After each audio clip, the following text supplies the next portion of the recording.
Taraflava o David Tua le nei o lo e whaafonga mai pēi le Radio Samoa. Tasi lima I watolu a mo Samoa I manuia lau whaafonga ma lau whaasausaunga.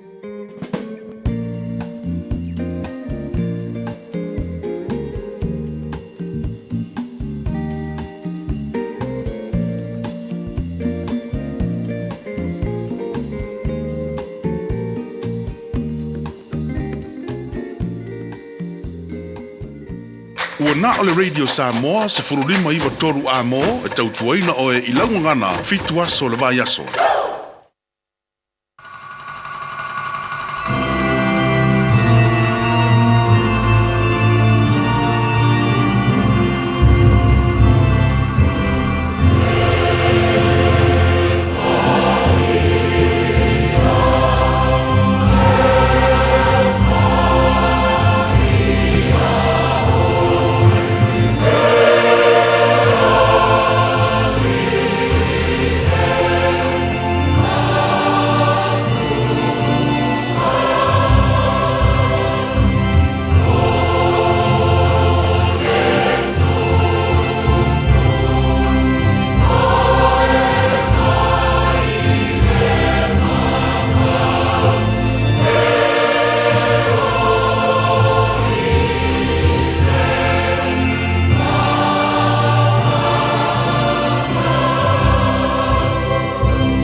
tuai. Ua mau lo nei loto o te pese lava e whai pesenga, lo lava mamalu. Ala mai ele nā peli marikitara o te ala ele tae o lava. Leli i o te vivi i ante oe luma ole nuu o te whai pesenga foi ante oe luma o te ngata. Awa wasiri lo walofa ele mawalunga ole langi o lo wha maoni foi wa o i ao lo mātou te mai o le langi. E pa ia lava oe. Wa mātou ala usu le tae au sing i e ui le malulu. Ai le mo whantu ua le loto e fia e o sile taulanga o le whaafitai ma le vi inga i ante oe. I le nei lava tae au. Wa mātou le fale ma le loto fia iau loto a. Ala ngaina lo manu malo ma mātou whape atu e le lei lava oe lo mātou o tua. O lava o le tupu ma le alii o alii. O oe o le lo kou o le ala o le upamoni ma le ola. Le leo ma mo le leo le vinemoni o le atua e soifua ma le wawau e o le whawawau. O le atua oe ma lia i mana oe me le leo malava. O le atua e la ei le vi ingo le mamalo o le atua oe pulpulu le matango fie. Ta maa whaaftai tele lava i lau mea lofa o le ola faua mātua maua le nei tae au. Whaaftai lo lofa. Ua tuta fo i manu whai ngā malolonga sa toa whawhai o te ngata. Lele o malei fo mai tapa au maa inga wana whai fo i whangunga le lei o auna. Whapena mātou o whiala mara fia o le mātou pese whaaftai lea i ante oe ta mālau pule lea. Whaaftai we whapopol ni aso faudo lātou se fua mara mātou ni yola o mātou o lia ili ni aso whareile. Ua tolu ia yaso o iu lai o le fo launga o le ni tu sanga. Ia o le mātou malanga o le ni yaso. Ta maa wa mātou tu inatu i o ao whamole se e tau tai i le mātou fo launga o whai nei. Awari tia whaiva le awhia ngai ma le tino. Nei fo iasa fau e a mai. Mātou te mana tua le atino pele sa mora mātou te talo. Angara lein whamoria i le atino o whamoria i te tai o sa moa le whionga i le malo le malo malana masiofo. Whamoria le whionga le li paramia ma le whainga malo. Whamoria na i o mātou tangata umalawa i le ngate sa moa. Whapenaso se maenga o nei lalo langi o lo alala ma papa a wai. Whamaria fore nei atino New Sila. Mātou no nofo māma wai. O le nā fore te talo mone nei lalo langi a toa. Ala whangia nei a mātou whanau. Lātou a onga nei aso. Ta mā whamore mole le paolo hoa au. Leo ina ma malutia nei a mātou whanau o sa ili le poto. E ala ia o onga. E fo le maduia o oilo mātou tua. Whaivolo whea ngai maa lima tamata e whaia ongolo o ngafa. Ma leawa o ina o naia mātou whanau. Lem whai lawa na ngalo. Mātou te talo. Tui maulu muli panga ma le tāpo inga. Whafonga naia mātou mātua. Tu asina sina i o Samoa i malu maonta malawa na nei aso. Maso sino whanga o tau sia i lātou. Te tōlua ina lātou. Le māwhana whana lo walofa le newa i teima le mālu lū. Whafo i sia pēla lātou se fua laule le i tino. Siri lava ele anganga. O me oma lava la mwhana mātou whaia le nea sa whaulo mātou tua. Mātou whaia lava ina ia fo i atu ruvi inga i atu oe. Atu maua i pēr i ala mātou whāta waa. Ta maa whamone mone. Angara lein whamonia mai. Le tau tua Radio Samoa ni yaso a toa o mātou wole. Mātou whan au i nei me oma lava. E ala sua whamanu malo Jesu ke risolo mātou ri mara mātou whaola. Amen.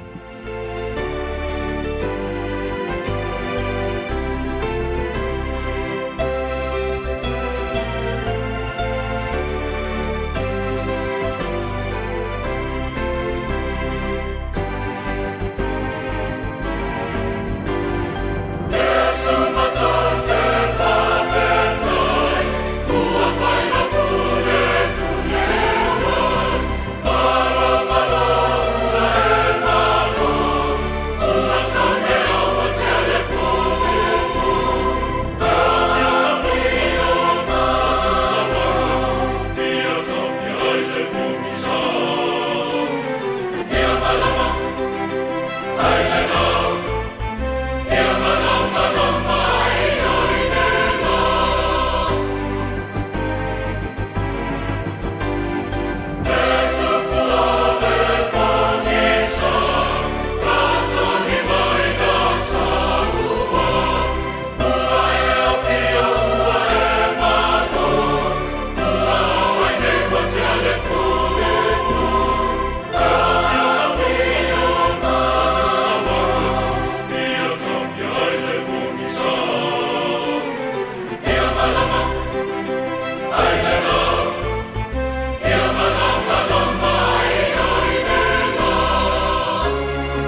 su mātou te whaafetai, ole vi ingo le tua langina la whai pese al korisi whaafai whi au I malua le tau tua mo oe Radio Samoa, wa tātonu ia le tula e ono.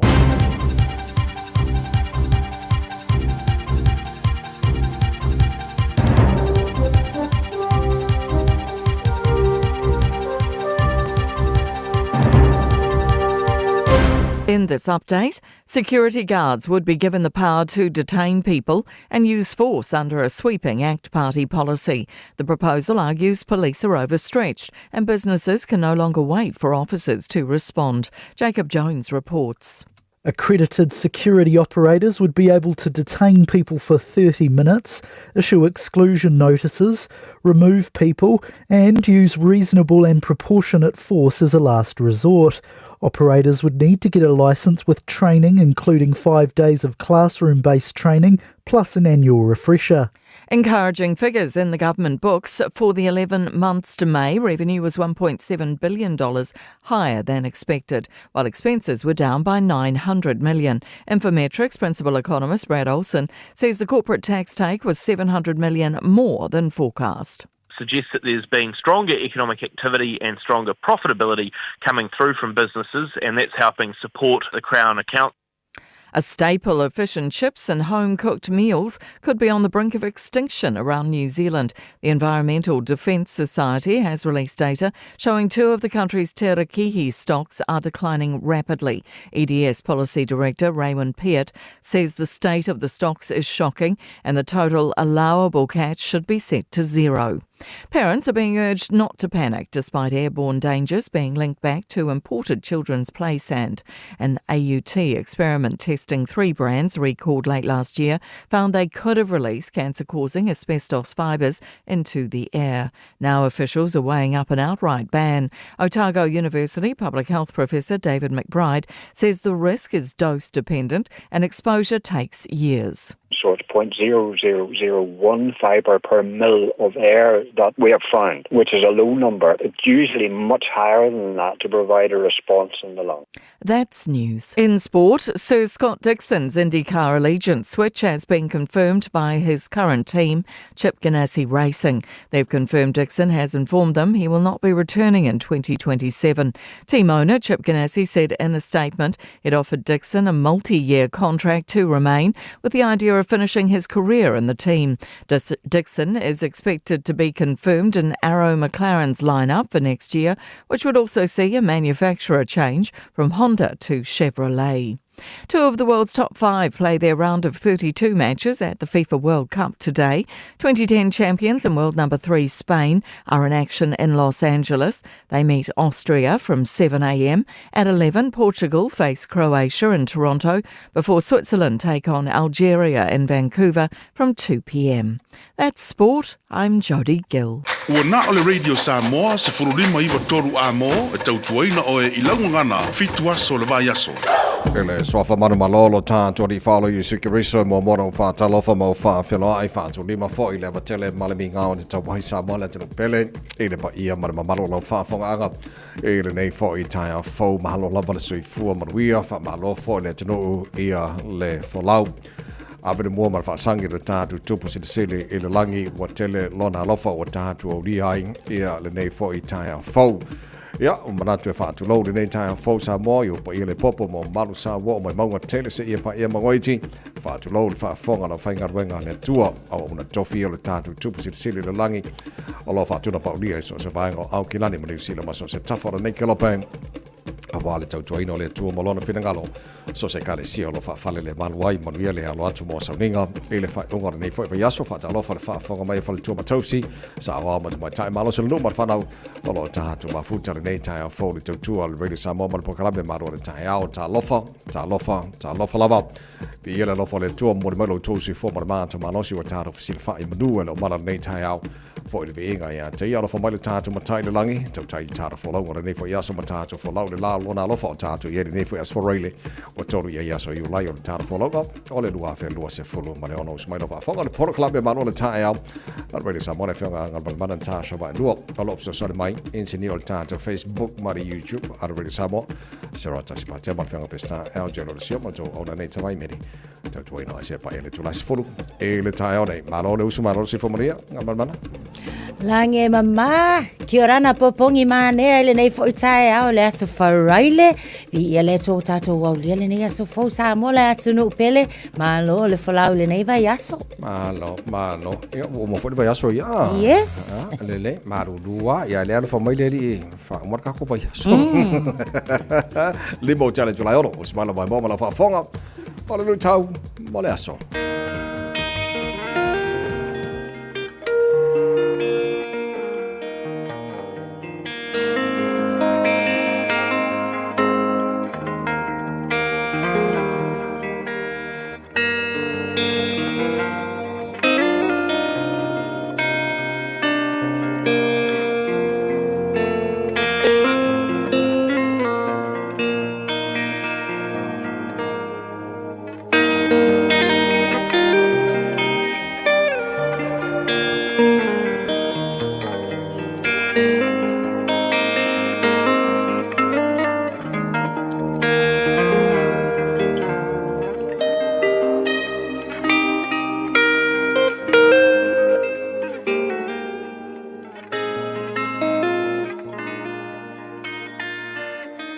Tau mō le aso.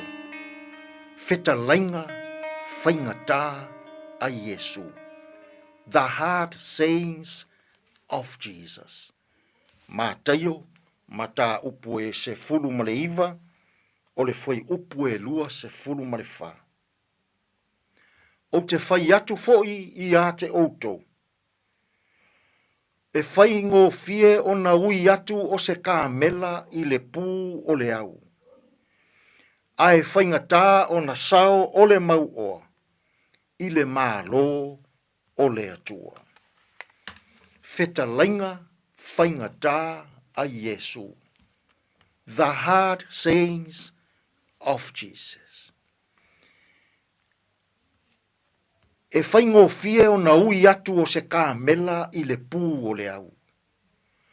Ai whaingatā o na sao o le mau oa, I le mālo o le atua. Tasi le nei feta lainga, whaingatā tele a Yesu. E whaamatala ina I le anga nuu a Israelu. O le pū o le au, e whaatatau lea I le whaito toa la ititi, o loo I le pā I Jerusalema. A o ina maluane lea fiafi, o na tapunia lea o le whaito toa tele. Lea e tele na ui atuai kariota, ui atuai tangata, ma lātou a venga. Ai a o I le pō, o na tatala pea lea, o le tamai whaito toa la ititi. A o la ina sause kāmela, I le pō, e tu esele a venga a le kāmela. Ai aluifo I lalo I ona vai, ona totolo lea o le kāmela I totonu o le tamai whaito toa lea tau, o le pū o le au. A uma ona so solo I ona vai e alu I totonu. Ona whatoa mawhai lea le kāmela. Ona toe tūlai. Ma ave ane lana avenga. E tau ave ina I totonu o le aai. Ua mafua le whetalainga a Yesu. Ona o se tasi tau lea lea mau oa. Nā luane I a Yesu. Po lea se mea na te whaia. Na te maua ai le ola e whaavavau. Whetala Yesu. Ua e tausi le tūlāwhon. Whai mai le tau lea lea. Talu ona o ititi. Sa o tausi le tūlāwhon. Whetalai lo Yesu I le tau lea lea. alu la e whaatau watu, le tamao a inga ma le oa o ia te oe. A mai, ona e tufa ina atu lea, o mea ua e maua, i tangata mātitiva. Whai mai le tala a mātaio, ua alu ese le tau lea lea, ma le loto whaanoa noa, ma le loto ua tumu i le tinga, ona o ia, e tele ana mea, o ia, o se tangata mau oa. Ali liu fo i le isi tu. O lona winga ea, i le whetalainga i Iesu e whainga tā i le mau oa, ona sao i le mālo le atua, pe e fōringa mai, e le anga le tele o mea. Pe e fōringa mai, e le anga le mau oa. Pe e fōringa mai, o le oa ma le tamao a inga, tātou te maua mai i a tātou whe au, ma ngā luenga le lei. E lea o ngā mo i tātou, a wā tātou te le sao ai, i le mā lo le atua. O le anganga atoa o le nei wheta lainga whainga tā a Iesu. E mana o Iesu, ia tātou la ngona ina. Le loto a lofa i le tangata mativa. Ia tātou la ngona ina. Le loto a lofa i le tangata fiaola. Ia tātou la ngona ina. Ma le loto wha māua lalo. Mai mea ua tātou maua. Le loto wha whetai. E mana o Iesu, i lana wheta lainga le nei. Aua ne i o tātou ne ma mita, ma ola wha māua lunga. Ona o mea le lei, ua o tātou maua. Aua ne i o tātou ne ma mita, i le oa ma le tamao a inga, ua o tātou maua. O le oa ma le tamao a inga. O nisi ia o mea le lei, ua fōa i mai e le atua, i lauso i fua malo tātou wola. Ia tātou wola manuia ai, i le ola i le tino nei. A o le oa ma le tamao a inga.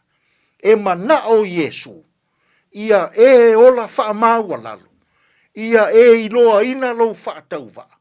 Mai mea ua e maua. Ia tupua e i totonu o lou loto. Le loto a lofa i le tangata mativa. Le loto a lofa i le tangata fiaola. Le loto a lofa i le tangata vai. Ai o le sao lea. Ai o le winga lea o le whitalainga a Iesu. Whainga tā i le mau oa. Ona sao i le mālo le atua. E tatau le tangata mau oa. Ona langona lona whaatau waa. E pei o le alu wifo le kā mela i lalo. Ai so solo i ona vai i lalo le whaitotoa. Ona toe manu wa elea. Ma amo lana avenga. Ia i loa e le tangata mau oa. Ona wha maua lalo lona loto.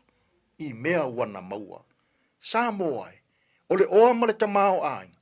O mea alofa foa i mai a le atua. Ia tātou langona i nai. Le loto alofa i le tangata mativa.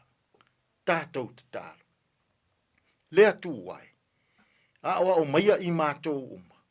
Ia mātou langona le nganga wha maua lalo. I mea ua e foa i mai i o mātou lima. O le oa ma le tamao ai. O mea alofa mai la ua fio. Ia mātou wha o ngā ina ma le wha e tete. I le loto alofa ma le loto angalelei. Angalelei maia ia mātou whi au mga luenga o le nei aso. E tonu ma le lei ai mea uma. Lou lava suafa Iesu lo mātou alii ma lo mātou whaola. Ua mātou te tālo atua i nei. Amen.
heo vai ia malulu mai whamai ai le tātou porkalame lui tau mō le aso nei fwoi tai o le taurunga o le porkalame nei fwoi vai aso atoa whaftai tere tsunga whawhenga inga Reverend Eti Sonengafa whaftai mō le tupenaina o lui tau mō le aso le ngato le tai au o le nei fwoi vai aso atoa se furu marabalu o te le tulai ono le porkalame maru le tai au Ala pwede sa moa winato whalolonga le Christian Savings ma le Enterprise Motor Group i Marukau nai mino te ia ona makua e whapa o fo le tāra musika o le tai au e whawhiwhia o e mawhasi vai o te aere maridi son kua maruru fo i ni kai au ni whamarasi au fo le tano e le arusu tiu te mangaruenga o le whai unga nei fo i vai aso awangi e wha vai vai mai awangi e maro mani maadidi a kako le kai au kako kaka mang malo wha malo si mahi usu le tai au a wha avano mai so taimi mo le tāra pokalame a reto o le ola te ulunga le neiva yaso te pena marisonga ia pasta la whaera kopa e le tue kuata le fitu i le tau nei o le tātu maru o le tau whale ngangara nā mo le neiva yaso for today in history tala baba ai puane mena tupulas tolo i ulai e le telo tau sanga mawai o le taina le fitu e le tau nei mo le whaponga o telefone ngara po tani epea tala fitu o pokalame a matara nā o le tātu tau se mo mua tātu baba ai pua mailunga na wala nei tau Talofa ave taavale le mamau atu sa yes fala bala beto taavale I le vaenga le Dominion Road to Hillsborough Road on the southbound I lungo le tātou State Highway lua se fulu ia o le nala o lo o mai tawatu le taimi le nei o lo o faisipisi o le vaenga le na o le ala tele I le vale na Dominion Road ia ma Hillsborough Road I le taimi le nei o isi vaenga o tātou awala o le mai tawatu o le lava fo I e solunga le lei le anga I atu I mātu ma ngai o lai makua ma lava le traffic I le vaenga le na lunga le State Highway se fulu ma le ono se ia vanga na le anga I ane le na I Western Springs paule na o le vaenga o leo tilo ato o le nai tau feo lolo mai le traffic le na o lo o iai o isi vaenga lunga le tātou Southern ia o lea lava fo I o lo o matua ma le traffic le na le time le nei a ta vale manuia lam tanga las faraile se fulu iva luas fulu minute te aile tu lai ono. It's simple, it's quick.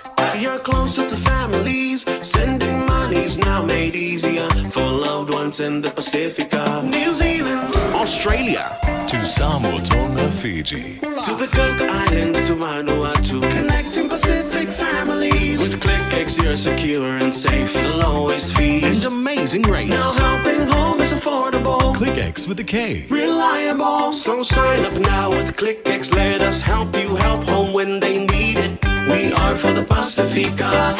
We are ClickX. Radio Samoa. Taslima Ivatolu Amo.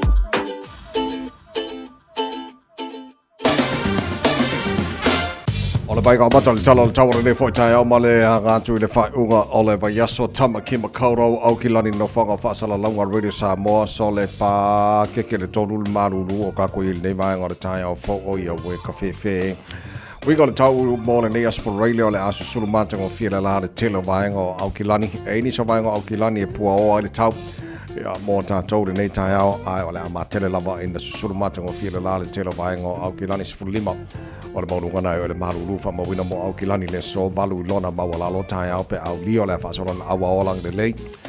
Ai titi al teme pa uai nai wanga mamani sa vaenga au ki lani le aso tai au sifuru ono maurunga le maruru wha mawina mo au ki lani. E le aso tai au le vaenga yon tuatu awa olang le lei pa unai wanga ni sa vaenga au ki lani le aso sa. Whaasora poina awa olang le lei. Aso fuara na vai aso mana e fa pena fo lang de leile aso lua aso lang de leile aso lulu mana stoffi ora vai aso fo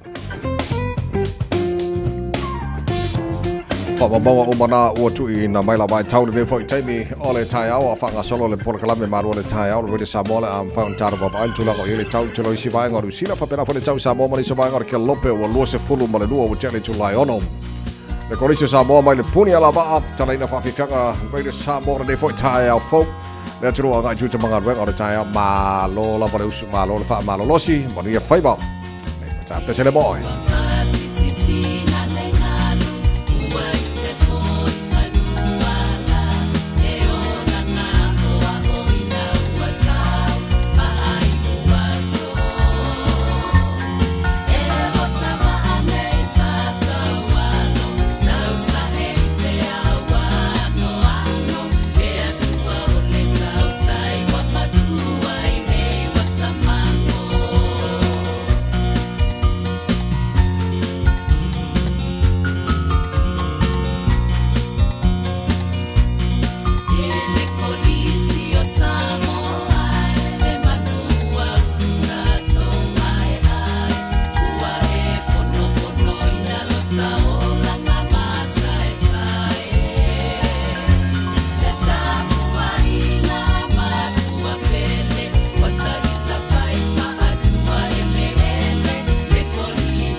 Lua se fulmal fitu lo chale tulai ono le fafonga le proklame malo le tai out really samone fa unga ne va so wata to yai yo le was for ile ma to le nei tulangi ia manisi vai nga lalolangi ala after as office vai nga lai o I America ia matutuila ia ma Hawaii ia manisi vai nga kelope ia ngala ia le lei fa sa la kiki o mato aso mo to ia ai ku mauale mano tele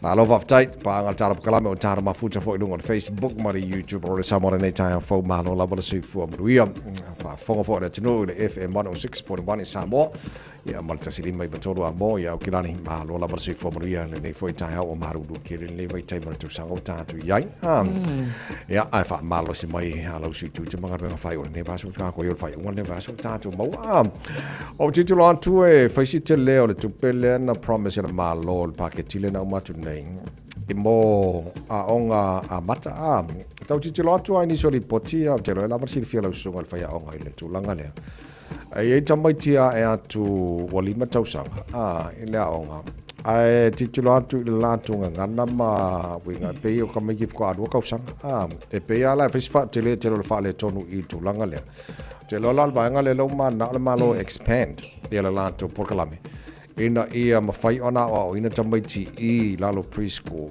ina ia mawhai ona te lo tele a vaenga o le ngangana ia male a o ina fo inisio vaenga I lalo I le tamer preschool ele I o atu le lunga to lima tau sanga e ono se fulu lima ia le fa ionia o nga fo ia amata sa ia se su nga fo ile possible klame sa fa tau wina ina ia su ina fo ile po le ale tu langa fo I o yai ia le tau tala tamaiti so o ko kele la tamaiti anga ia tu la ia o nga tu langa lua ia e pe o le li potilna ona o researchers fo po su nga sa fa tau wina ia mauti noa e fa vai mautu tu le leili poki ia ma fa ai unga fo ia avele malo mo le so swani mana mia so ole tulanga la na yai ole fainga sala le na ma ole tali fo ila on isio researchers po data safa ma mawinga ole mafu anga ia wainga onga fai yaku a fai mai ia wa e me fai ya onga fai ole onga io but ole tulanga yai ole research male su enga male pol kalame le safa atino ya onga ia ono sulima ole leile so tanga a fai ya onga matamaiti ya onga ile vale tono la onga interactions at maitim fai ya onga e o mai le tamaiti ti tol ainga pa ulo la tulanga le na onna ole screen time the time ole avele kama kiki fo ile ngofo ile screen maka ile telefoni iPad ole ala le device o tulanga la na ole ala yona fainga ta ia ona waku kama ki wale leile tau tatala awai pe ole ngaluenga tu ngale na ole ngapa manai faia onga ya onga amata ole tau mafaia fa tau tatala tamaiti ele ngata ia tasile upo ilua ai ka kabla nga alu ile onga primary wa ia sanga foi upo foi ile wa iloa mafai ona fai le foi upu wa iloa tau tala tau le ngoa ona matua ia wa afsila ku what's your dad's name ka serikali dad io awai tau foi ma ona fa masani tau matua ia tau pedre suafa ole tama maletina ita maiti ina ia fesili ia tangata a la tau te lo awa fe aku po ile ngol tinga a to fe mai otina ia pe o tulanga na o leo lo mana mi e kaulanga o ka mai ki primary wa iloa le ita maiti ona tau tatala so it's full lot is my family ona o le tupele le na promise ma lo ile paket ile na umatu nei o le la o ma nei wa la titi lo atu ni sio mai ngana ta o lipoti ona for a past year e tamaiti na le program enrich for a what for the advanced oral language and better self-regulation. So te lo lau ila le fua i il porka la mele al malo, to titilo, e mana i tele la porka la mele au ngā tele la mo tamaiti fui dene. Ai atua la tamaiti o atua i le lima tausanga, ala wa tautala mai o tamaiti te lima tausanga. Ai do lima kausanga kau kala mai fuka a peus ka mai kiki fua kasi pe dua tausanga le matua. O le tasile, yes tawai. O le tasile na lea o anga tausili o tau mawhai, lava whai a onga i tustono a onga mata ina ia wha amalu sia fo ilea. ma ia mawhai e ka mai ki o ngā ausia le mea leo le loto malos loto tele loto toa lea le self-regulation ka ma fo ila lele ngā o le kangi au ka mo e aku whaanga e lea tu sa o le ta mawhai whai au ngā ia i loa ele ka mai kiki ia o ngā koe wha solo le leo na manatu ia po le ale mea ngā whai po o ai se po o ia po o lana woi se ia o ngā ke a wā aka ko ua ngei la e o ka kilo fo ilele ai ke ia le koe wa ia kua kurunga aka koe alu ona o la wo ia i loa nai lo le tulanga fo ilele le wha pepe ai lava ia le ala ia ngā ia tulava i le primary school ia o nai tamaiti la ngā e whai asi whai ngā tauna adjust fo ilea i le environment fo ai o le maa nai ele nao le enrich o le iloa le leia i ka maiki o ngā kaukakala ia o wha amalosia fo ila tau ina ia mawhaia ona tu le ka maikiki ia e tu mōlona tangata ea so o banga le na so no mo bola e lam sungal fa yang fo le lau titi lo atu e le research na mawa ma titi lo fo le e mana ia ngal wenga la fa ya o jambai ti taimi la o ai o lo la le fale e pe ia na lau titi lo tu le ngata o le taimi fo le ia pelanta o le taimi e fa nga jambai ti la to devices ia o le tulanga o le ngana ia male behavior jambai ti o te lana me umala wa telen tatara no po le style o le teamwork fa ya o tamaiti ma matua ke tele la nga fo le o mal time la o tamaiti o terminal fa ya saulo le fale fai fo sina nga matua la to o le fa moi ngal na ma le mana o nga fo ile le mal moi mitinga fo ia fa ya o nga la to ina ia so swani ma tu ile vaenga le na ai mai se lava la o le kelo ka mai ki o kwele ka kala o ta itolu tau sanga o isi ta mai ti anga ile fa ele imanino ase fo i upu ele ia wa angu ile fale se evanga nga lava le device o la tu ia ele ise interaction fo ile le ise fetalia inga se tala no o mafai ona maua o i fo ila le tele na fua mai ai ia fa fita uli tau ia miwanga ka mai ki mo le sitai le faalongo ia malekama fo ila leo pe ona ta o le taimi mo e le mafai le kama kiki ona ta o fa ona langona ma fa aloko kele ia pe o tulanga lavalana o le quality lalena o lo mana o mia ele polkala melea ai mai se fa ia onga ina ia fa malosia mai fo i matu Alo faftai so matua o lea foi o jelo se le sona o ngama se fafangu mo tanto matua se ia lo fo le so soani nei fanau ele taimi le ele fale o lai le ia le fatino no ngal wenga faia o ngal taimi o le tamati la o ia pe al taimi le mai tamati le fale foi le ona tu le fa sa lo to lungo le o la to screen devices foi le ia ole e koe fo ia kula ka makiki ola wangalo umame ia kusa le mase me o fa wa wina fo le fane a tatu nga lu fa tasi e ba nga te fo la manu ia o nga nei fana mo na ia sa tala nolta por kala mele ne pa ia so ile te le fa le tonu me ia ka makiki e lo fa nga tonu ha school lunches fo le alo titi lot so le e se foi meu querer por me o aru sa okupeli il fa nga ingo mo me ka makiri por me adi fa nga fo il va nga le ka pe nga me ai fa fo nga la ko ka fa nga fo malanga isi vai o te tal tonu nga fai ale mili nga tupe e fa nga I me ai ta mai ma mili nga mingiska ai la so ia la to te va ia foi le a foi ai se lau to se full wafe travel in 1 year in just a year ai ole alu foi le asi ia po fa pe I mai le fai nga le va nga le na fa kon kala ke ile a fai nga o me ai ta mai so ole foi la o to e fai le su enga ona e te saula va foi ona mauti no le ona o la tau nei e ka kawa o ngā mauki ngoa e ia vaenga tau e na whaailoa ia o le a le whainga malanga lea o wa e ta tau ona au mai ma wha matu o mai le whaatananga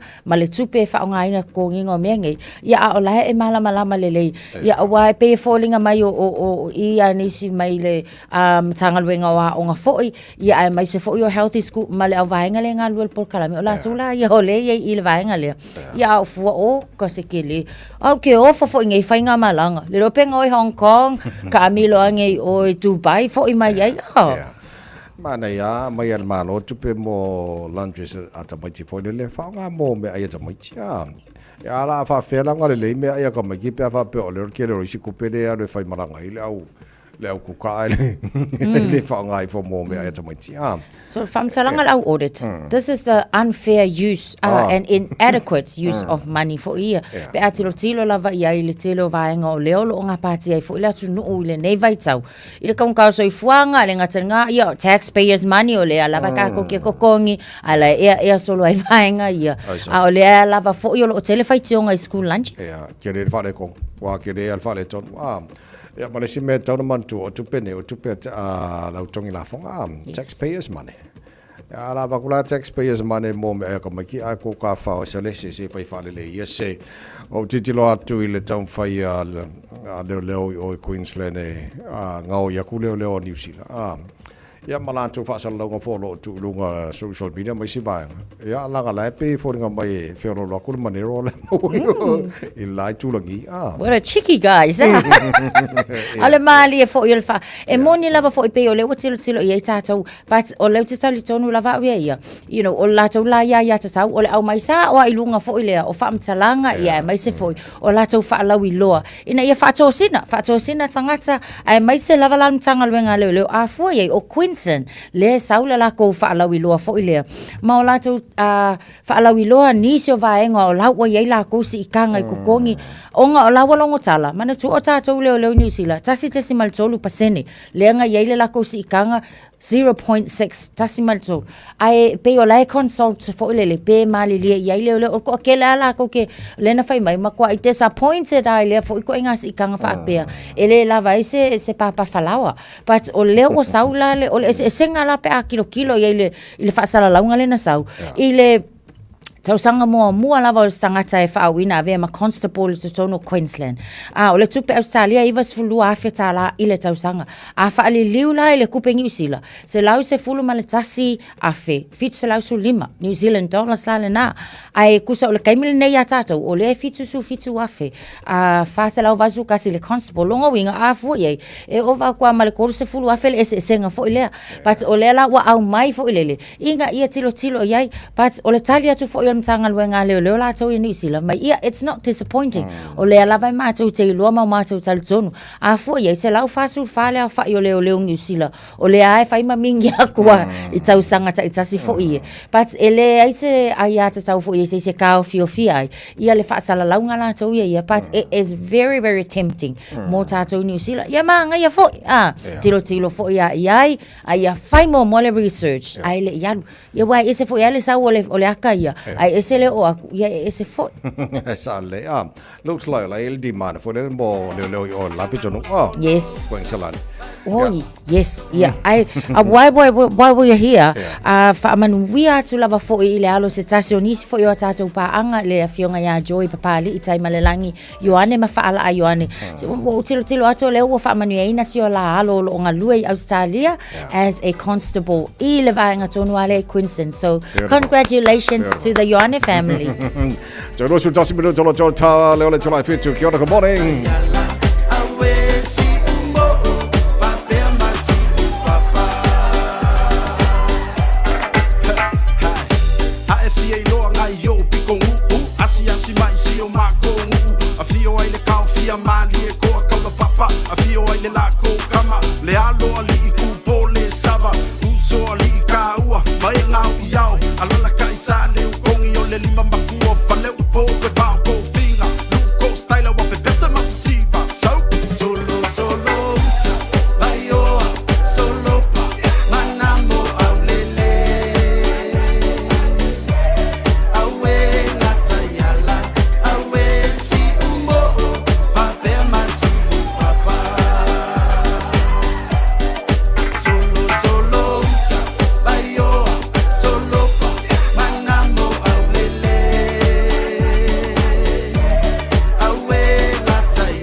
Welcome to my new white lady Loa Eva. The city ain't the cool. This is New Zealand Samoa. I could wait this out. Oh, I take it all. So.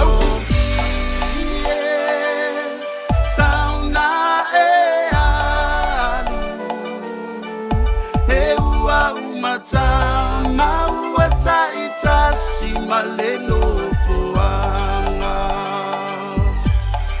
solo solo bayoa solo pa manamo aulele awe natayala awe si umbo vapema si papa solo solo bayoa solo pa manamo aulele awe natayala awe si umbo vapema si papa awe natayala awe si umbo vapema si papa.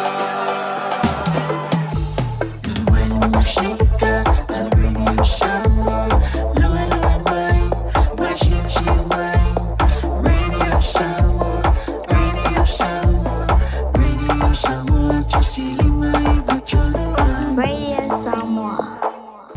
Why did I join People's Panel? Because this is the city I live in, so I care about it, and I wanted my voice to be heard. Search and join the online People's Panel. Complete surveys, win prizes. Tāmaki Turiki, all together Auckland. Au kilani saute. O sa ili se sa mo oe malo ai. O le Enterprise Model Group manukau o lau fale ta vale fa moi moi. O tele ta vale matango fie fili mai ai. Tele le so soani o lau fai ngā luenga mo oe. Mo se ta vale tala fia ngai. Su mai i le 5 fitu Grey South Road i nei manukau. Asias fo i le upenga ta whailangi enterprisecast.co.nz. Pe wala au mai i le oval selau 5 lua tolu wha. Enterprise Model Group manukau. Sa ili, fili, ma ave loa lau tāwani. Tā lofa lava o te roa. O le tala fia, ua whaiti jenei tausanga mai le ono se fulu 5 tausanga le matua o le soifua. Ua whaatinu nai po le kalame o siaki ma wha ata o le kanesa o tau whale. Ele e senga le winga tele te whaia. E au lia lo le 5 po le 5 tausanga le matua o le soifua. O le alafo fua atu I lau pusa meli, ia le pusa mo susu enga ma wha ata o tau whale. Ma wha manu I atu lo waso whanau. Ai o le vaenga le leiai. O le a maua fua pusa ma mea whainga luenga. O le whaatinu ina o ia ata masusuenga e tai lua tausanga malafu atu. Se ia o lawa ina I e au lia le fitas 5 tausanga le matua o lo soifua. A vave iloa, ma maua a unga o le kanesa I le amatanga. I susuenga ma wha ata o tau whale. E ma whai o na tonga fitia ma le manuia. E le aise te tongi. E vave ma whai ngofi. O susuenga ma wha ata o tau whale. E ma whai o na wha sao ina iola. A maua lola pusa. Pai loa. Ua over maleono sfulu tausanga le tautua le Christian Savings. O le au nanga e fsosoani I le ngaluenga le atua. E ala I le langolangoina o le fausi o wha le tapuai, o mautau wha whiangainga, wha apea le wha atau, to e wha fau o mautau le ngaluenga. Whafsota I mai le emaili info@christiansavings.co.nz, po le telefoni o iwa 5 o tolfitu, o iwa 5 o tolfitu. Tātou ngā lulua e whātasi, e whaalau tele le malo le atua, e hiai ai inga whapitoa. Te alofa Samoa o Mr. Cowboy Lenei. Whaafafonga ma mai mo mai pēr I le Radio Samoa. Yeehaw!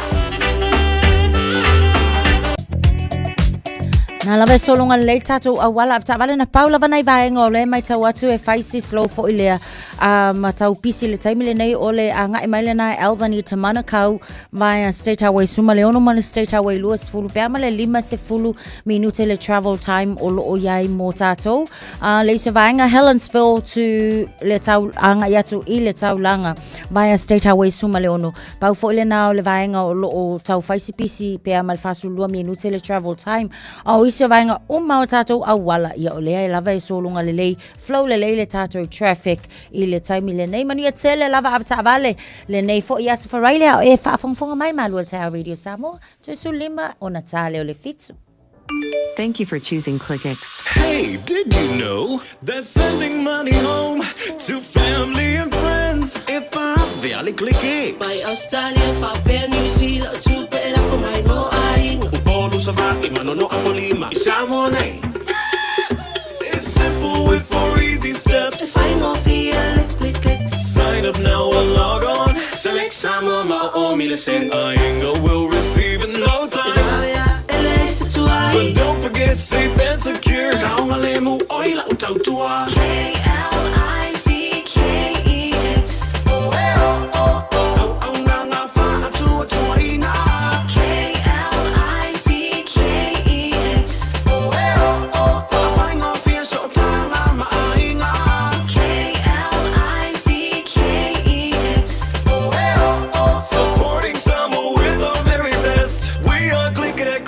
Alofa lava, o le si'u fofonga le nei o Samoa, le Radio Samoa.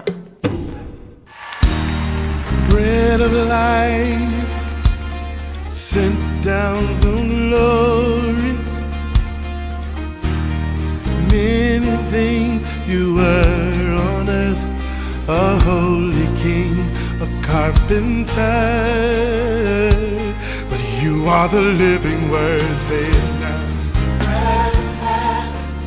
Come on.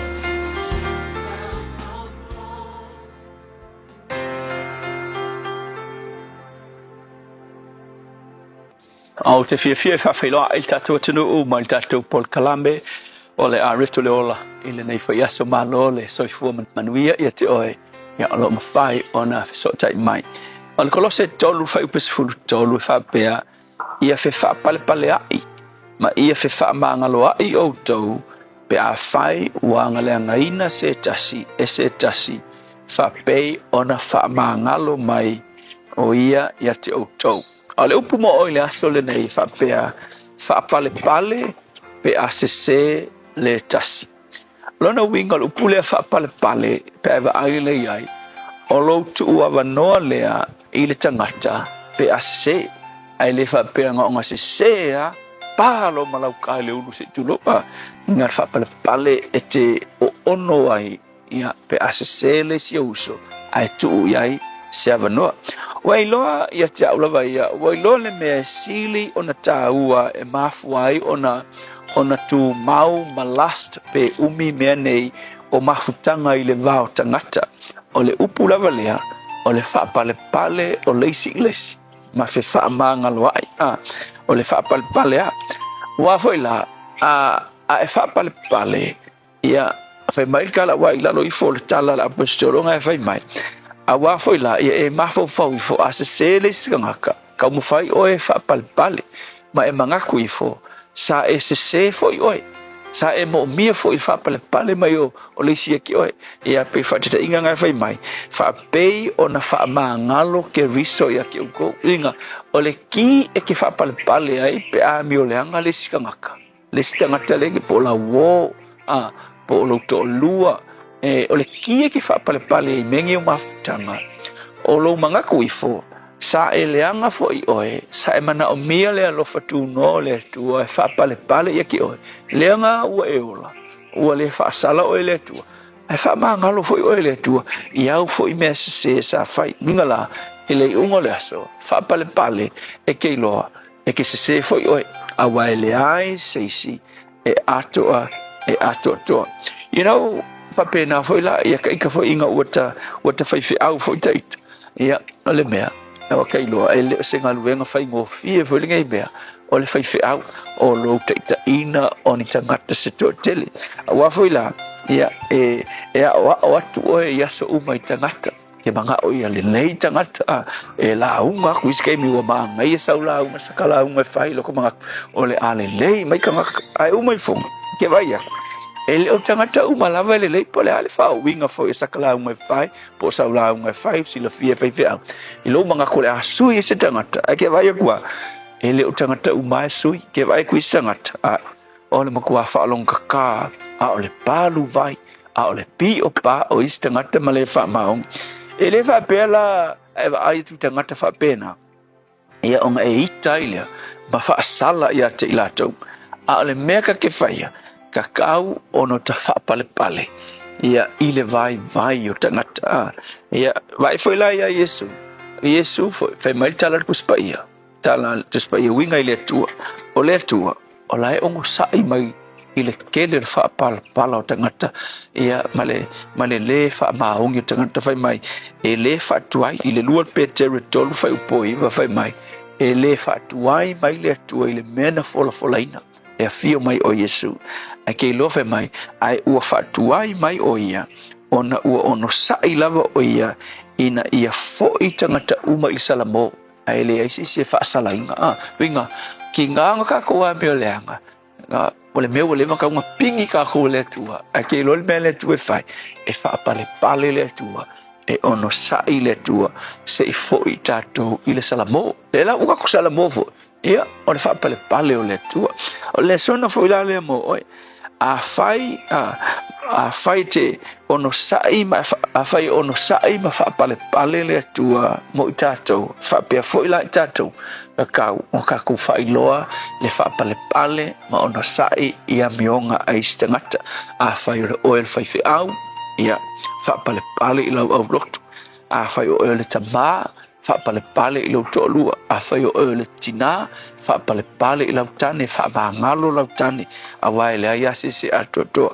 a fa pefe o le matua fa pale i lau fa nau a fa pefe i se fai nga wo o e Malaysia wo foreanga mai lau wo fa pale i lau wo pe manga e last le mafutanga le tua o le fa pale ia o le winga siri le ona taua na faia e Yesu mo i matou na fa pale o ia matou a mionga ia fa pena fo i matou ona i loa ona fa pale i isi tangata ia vi ia o Yesu amen.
Time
so mari o nganga pa ia fa mai ai le porkalame areto o le ola nei tai ole to lunga fo le porkalame nei fo ia so mori fa te tele lava songa ia pasta la fa kopa fa malo fa te tele mona o nanga te pena il tanto areto le ola nei tai mari nei fo ia so to 2 minuto lo to tale ole tu la e fitu ole aso tolo you lai ora mena tu prene aso tau sanga bye.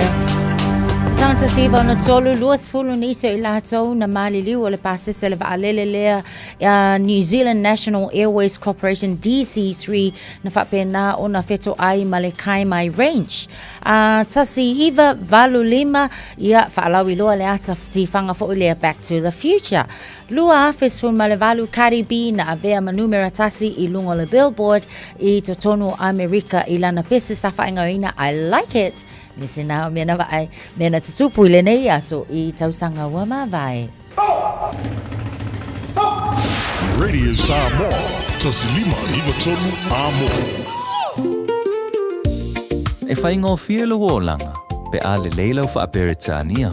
What's talaina neia vanoa e teles talai I le Dynaspeak, moa o onga fa aperitania. A onga fua e ono fumau I New Zealand, pesi tiseni New Zealand foi. O le a amatalia vasenga I le aso lua fito o Iulai. A whai e te au mau I Hamilton, Palmerston North, Lower Hutt, wha apea Wellington. E tala whea ngai le Dynaspeak, e wsosoani mo oi. Wili mai loa le oiva, lua lima lima, ono fitu whaatasi, lua lima lima, ono fitu whaatasi. Betana I ane I le upenga te whailangi. Info Dynaspeak at twoa.ac.nz. Ta lofa Samoa. O le whapito o le Best Bargains New Zealand Winter Mega Sale ua amata I le taimi nei. O fi whātau sau telefoni fo.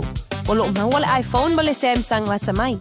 A wata mai le na o le lua lima tā laid vai aso. Ai ala se se tino fo lazy boy. I le na o le lua whātā laid vai aso. Ma wae. Wa siria ma le lua lima tau sanga le tau tua a le Best Bargains. Te tala fitu aso. Vili mai loa I le o valu selau lua lua lua iwa tolu iwa. O valu selau lua lua lua iwa tolu iwa. Beta mai ana I le Facebook page a le Best Bargains. E iaia inga whapito. O whea te lua oi ai. Mateo e awe le sue ngā tau whale a mā aroha. Wa umana whailau siaki. Le ai, o le mā le nei, e la I titi tele. E le au toi whape nā mā. Wa pa u I lalo le tausanga I le 5 o oi le nā, ma oi fo I pā. O le tausanga a mata mo le suisuenga o le kānesa o le tau whale o leo ua 5.5. E 5.5 pe 5.5 loa o tausanga o na la fo ato loa lea o mea whai fua hai lau suisuenga. E tai lua tausanga mawhai, se I atoa lau 5.5 tausanga. Wha mole mole, whai moi mātou. O le a lafo mai I le meli. Le Shine Dental, lau whale wha inifo wha amoemoeina. Lātou te whaia fōwha tala noa ngō unifo, ia so lulu tai tasi. Tele e wala e me whai ona tutongi ai lau tong fitinga. A whio mai loa I le 5.5 Great South Road Manukau, Berili mai le 2.5 o noonu whawha, 2.5 o noonu whawha. Mo le Shine Dental, e ia inga whapito. Baby, lomaki! Hey, hey! Oh!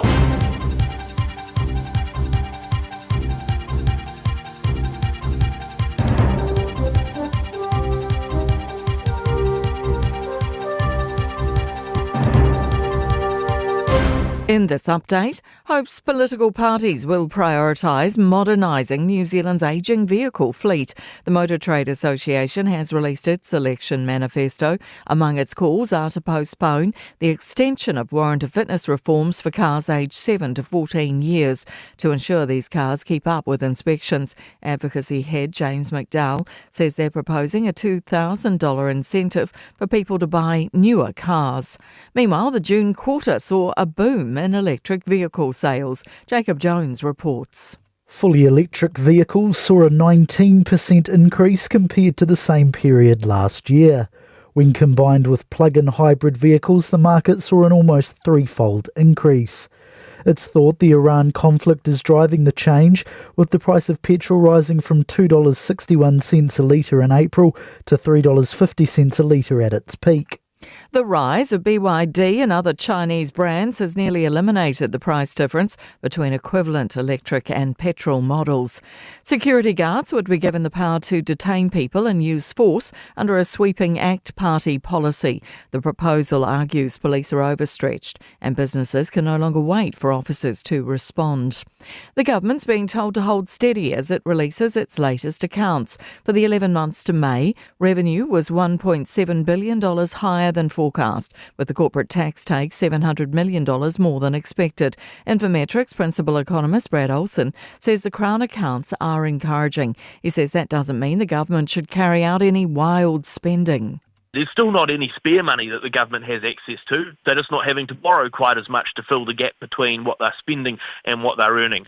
Dunedin residents are bracing for a third day of slipping and sliding, with icy roads expected to cause more disruption today. Some southern roads have turned into ice rinks this week, with black ice, freezing fog and hoar frost causing a trifecta of tricky conditions. That's news. In sport, Chip Ganassi Racing is bidding a bittersweet farewell to Sir Scott Dixon. The IndyCar team, Dixon's home for nearly a quarter of a century, has confirmed the six-time series champion is departing at the end of the year. Head honcho Chip Ganassi himself says they'd offered Dixon a multi-year contract with the hope he'd finish his career at CGR. While Dixon's next destination is yet to be formally confirmed, he's expected to join Arrow McLaren. 2010 champion Spain meet Austria in the first of today's 3 Football World Cup round of 32 matches. The match has just kicked off. Golfer Kazuma Kobori struggled to maintain the form that saw him qualify for the Open Major earlier in the week. He's tied for 106th after the opening round of the European Tour's latest event in Munich. That's sport. I'm Jody Gill. Ua na ole Radio Samoa se furulima iwa toru a mo e tautuaina o e ilaungangana fitua so le vai aso. Tātou toi asiasi lunga le awala avta avale o le lava mai tau atu ia e le oi longa lava foi ona matua pisi lunga le tātou awala le taimile nei lunga le State Highway lua se fulu le I le faitulu nei saute wiri le vaenga le wiri le anga I atu le alu atu ai lava alu anga le malava le le le atul ta avale so ele o mai loa po ta avale wa pe lunga la waltele ia po fa lava lava ta avale foi ta avale lave vea paulena o le vaenga o le o ia o iso vaenga uma o le tele lava foi ina feololo mama ni so vaenga o tatou awala ia o le vaenga na la tamai lava mo o ta avale ia o e fa fonga mai lunga o tatou polo kalame le o 5 minute se ai le to life fit. It's simple, it's quick. You're closer to families. Sending money's now made easier for loved ones in the Pacifica. New Zealand, Australia, to Samoa, Tonga, Fiji, to the Cook Islands, to Vanuatu. Connecting Pacific families. With ClickX, you're secure and safe. The lowest fees and amazing rates. Now helping home is affordable. ClickX with a K. Reliable. So sign up now with ClickX. Let us help you help home when they need it. We are for the Pacifica. We are ClickX. Tasilima Ivatolu Amo Radio Samoa. Whaptaina te rona mai bōmana whafonga nei teime o le tai. Aole vaingala tamane nei le tala o le tau o le atatu amata mai Samoa. Wawatu awa mai le tau Samoa nei teime o le tai au.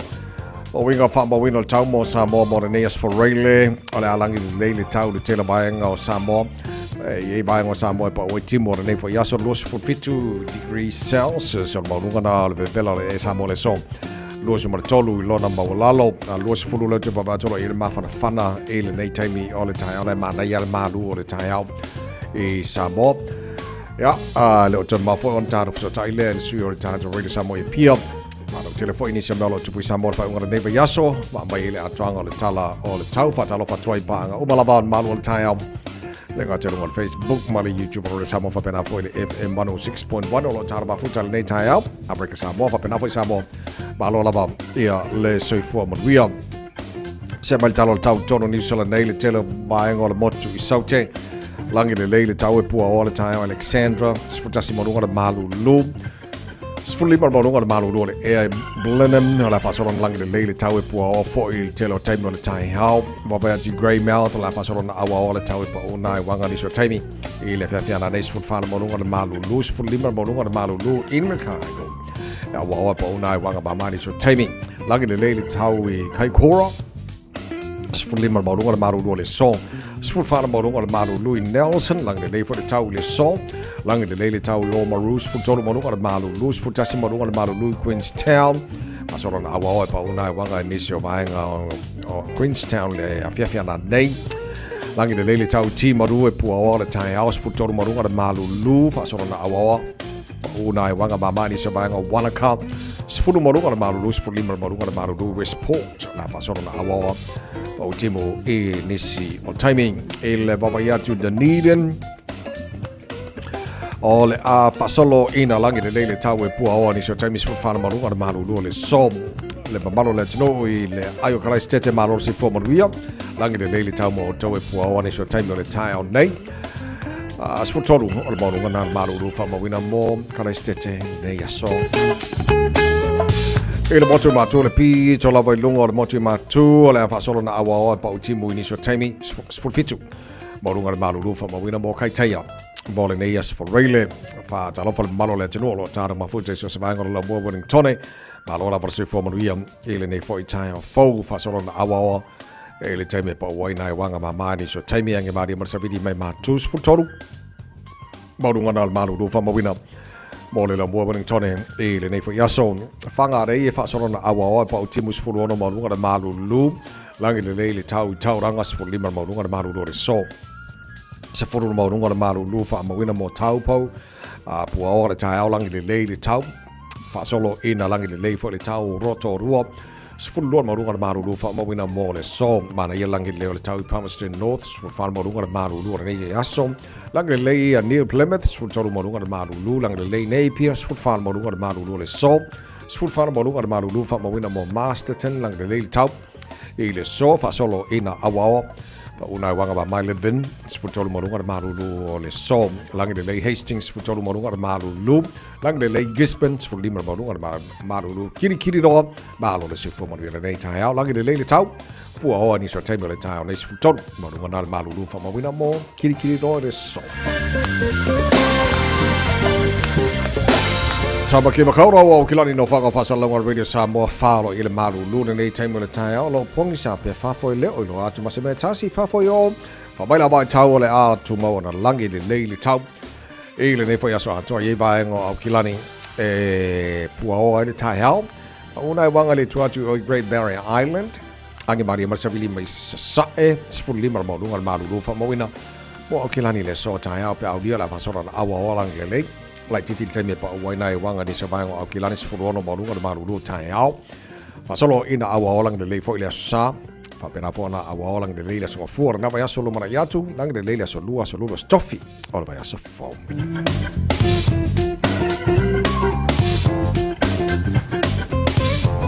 Fa mabonga o marau tu ina mana wa tau nei taimi ole tai fo ina was futasi le wate ai nei ia lei tu la fitu malo fa taile tano la mai mo la fa fonga nei time o le tai a phone te lo sa fa til tali uma ka ko ngai po le ase fili ngal fa ya o phone ka ko ol pele kimale ta lo mo wa ya ya lo fa ko mai mau sa sao ga ko ya kako au la le le la yo tato numero tasi Ethan de Groot numero lua Cody Taylor numero tolu Fletcher Newell numero 5 Josh Lord numero 5 o Sam Derry luna ono Peter Lakai numero 5 Luke Jacobson numero valo tato kapteni le na Adisa Vea numero 5 Cam Roygard numero even na numero 10 o Ruben Love Tato Damalea numero futasi Caleb Clark numero sulua Jody Barrett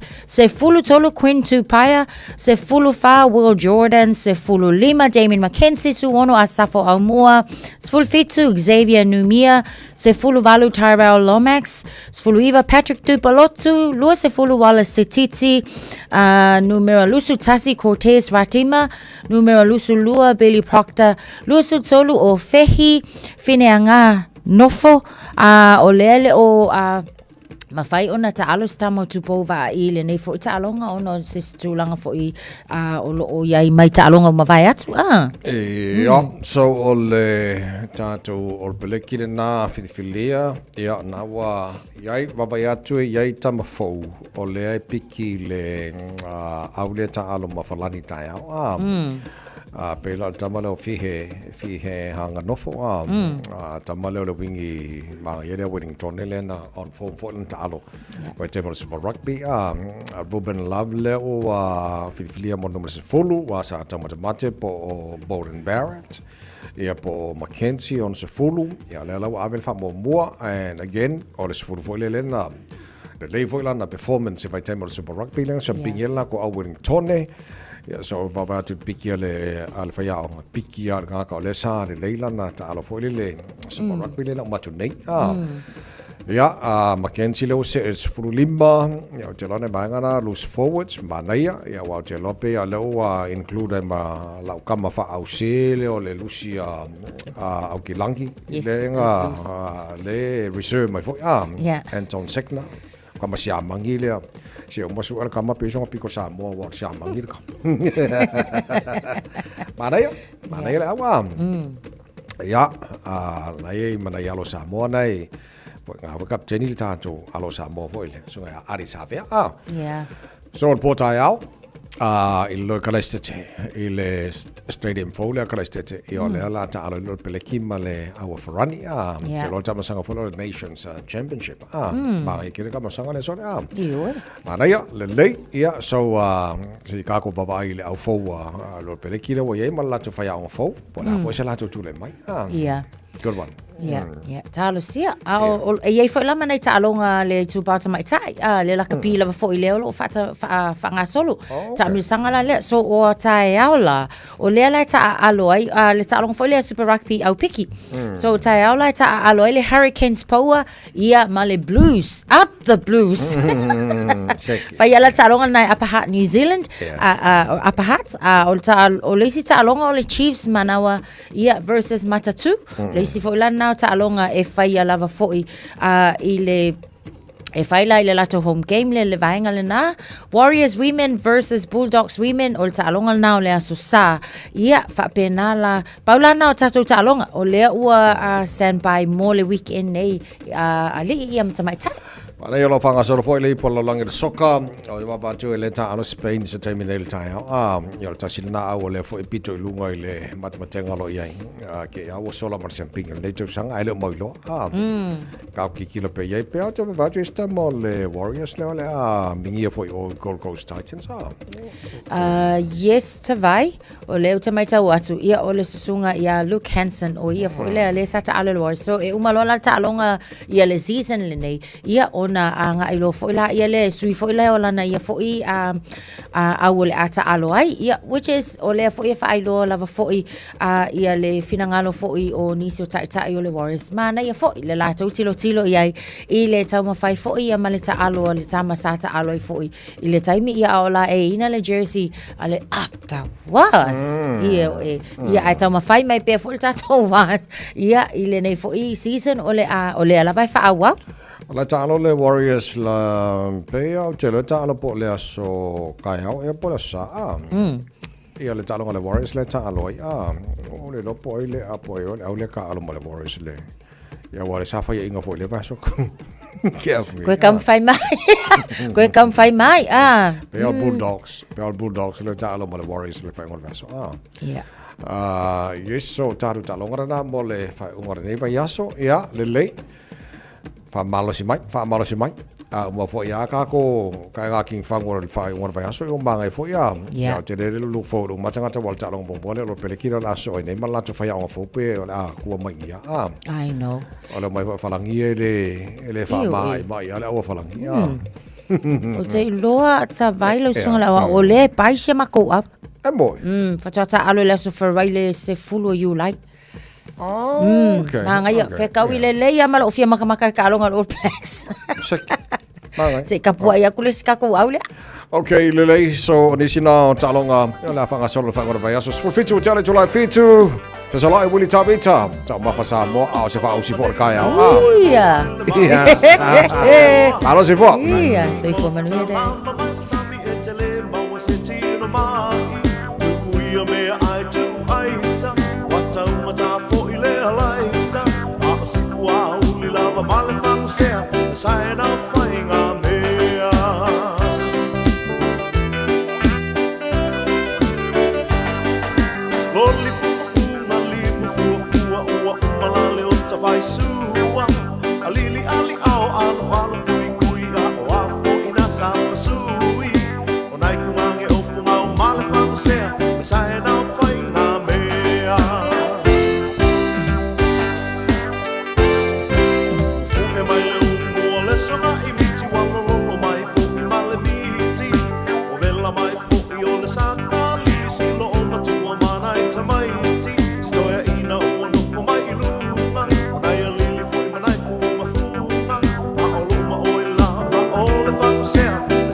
I'm Annie Politiwatua, and you're with Radio Samoa 1593 AM. Just think a minute.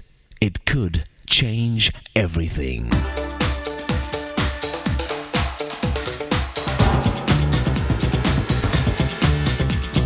Think a minute. Chris Spielman was a professional football player in America for 10 years. He's famous for his strong, aggressive playing and tough tackling. But just before the 1998 professional football season, his wife found out she had cancer. So instead of playing professional football, Chris Spielman chose to sit out an entire year of his playing career so he could give full-time care to his sick wife. His wife is now doing much better and seems to be winning her fight against cancer. A year later, at the beginning of the 1999 football season, when he was finally returning to his professional career, Chris Spielman injured his neck and back so badly he was forced to retire and stop playing professional football for the rest of his life. Think of the sacrifice and price this husband paid to take care of his wife. He'll never play professional football again.